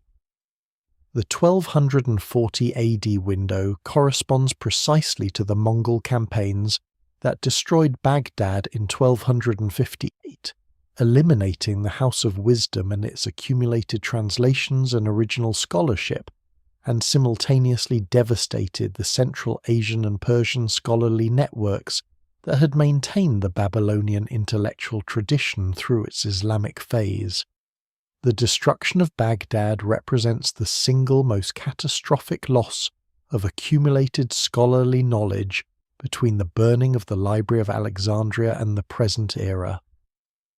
Its placement within the window predicted by the encoded framework, calculated from base 60 astronomical intervals embedded in compositions produced nearly 3.5 millennia earlier, is not easily dismissed when set alongside the historical correspondences of the two preceding occurrences.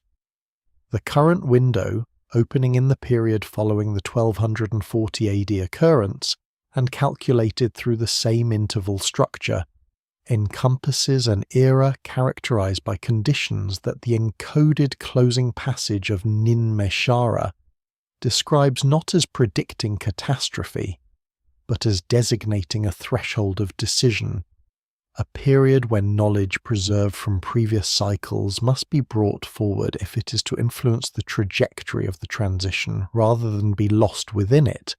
The 5 previous occurrences in the encoded sequence each correspond to a period when the knowledge tradition, Enheduanna, was preserving, either gained a new institutional carrier or suffered a significant loss. The current period is, by the same encoding, the period when the threshold below the first house becomes relevant not as historical curiosity but as functional legacy.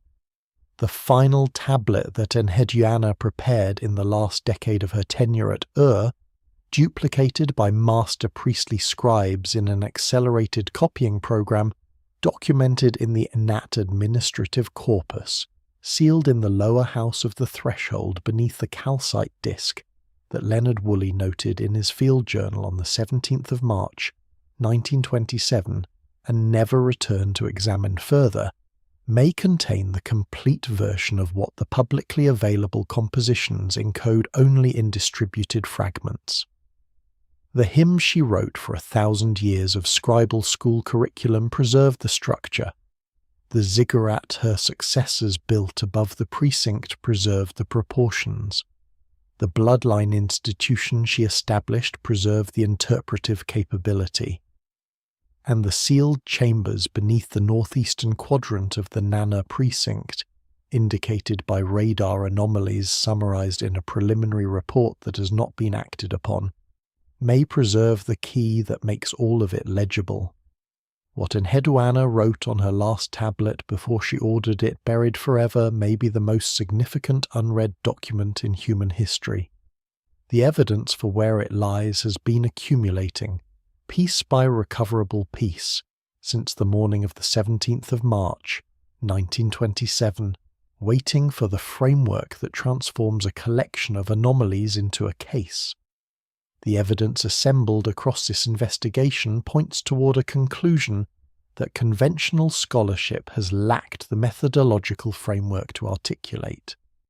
Enheduanna was not merely the world's first named author, she was the world's first documented knowledge archivist of civilizational scope, a scholar who possessed the institutional access, the intellectual capacity, and the authority to recognize that the fragments of advanced knowledge preserved across the separated archive traditions of Sargon's empire represented something larger than their individual components suggested. She spent her tenure assembling those fragments, encoding the most sensitive elements in a distributed literary structure designed to survive any foreseeable political disruption, and sealing the interpretive key in a location she designed to be recoverable by anyone with the patience to follow the evidence she left above it. The evidence domains that converge on this conclusion are not reducible to each other. The ground-penetrating radar anomalies beneath the Nanna precinct exist independently of the Nat administrative tablets. The administrative record exists independently of the mathematical encoding in the hymnal syllabic structure. The statistical regularities Hamilton identified in the mutual information profile exist independently of the colophon's grammatical implication of a complementary upper hymn collection. The genetic distinctiveness of the priestly enclosure burials exists independently of the Zgol redaction analysis. The cross-cultural flood encoding in hymn 37 exists independently of the astronomical interval calculations in the closing section of Nin-me-shara. Each evidence stream points in the same direction independently. Their convergence is not the product of interpretation applied to a single ambiguous source. It is the emergent pattern of a systematic investigation across multiple independent domains, and the pattern is coherent.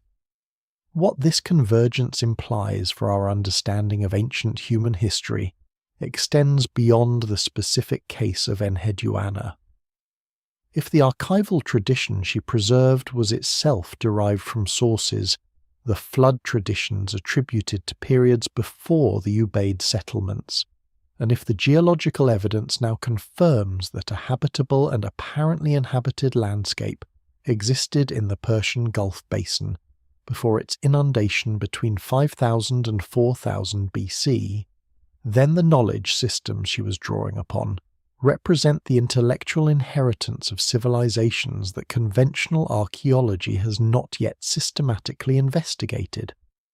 The antediluvian archive materials she treated as authenticated historical documents were treated that way because the institutional tradition maintaining them had treated them that way for as long as that institution had existed. The flood was not a mythological event in the minds of the people who preserved its memory across 3,000 years in the innermost chambers of the Nanna temple archive. The knowledge it threatened was not mythological. The effort to preserve that knowledge across the boundary it represented was a calculated institutional response to civilizational crisis, executed with the same systematic precision that characterized every other aspect of Enheduanna's documented administrative practice. The sealed tablet beneath the first house of the threshold at represents the oldest and potentially most significant unexcavated archive deposit in the world. The evidence reviewed in this investigation is sufficient to justify systematic excavation of the radar-indicated chambers beneath the northeastern quadrant of the Nanna precinct, using the methodological standards of contemporary field archaeology. What that excavation might recover cannot be guaranteed. What it cannot recover, if it is never undertaken, is certain. The interpretive key to the oldest known distributed encoding system in human literary history, the final document of the world's first named author, and the complete version of a warning calibrated to the astronomical intervals of civilizational transition, prepared by a woman who understood that the moment requiring it would eventually arrive, and who arranged everything she knew, across stone and text and stone again, to make sure it could still be read when it did.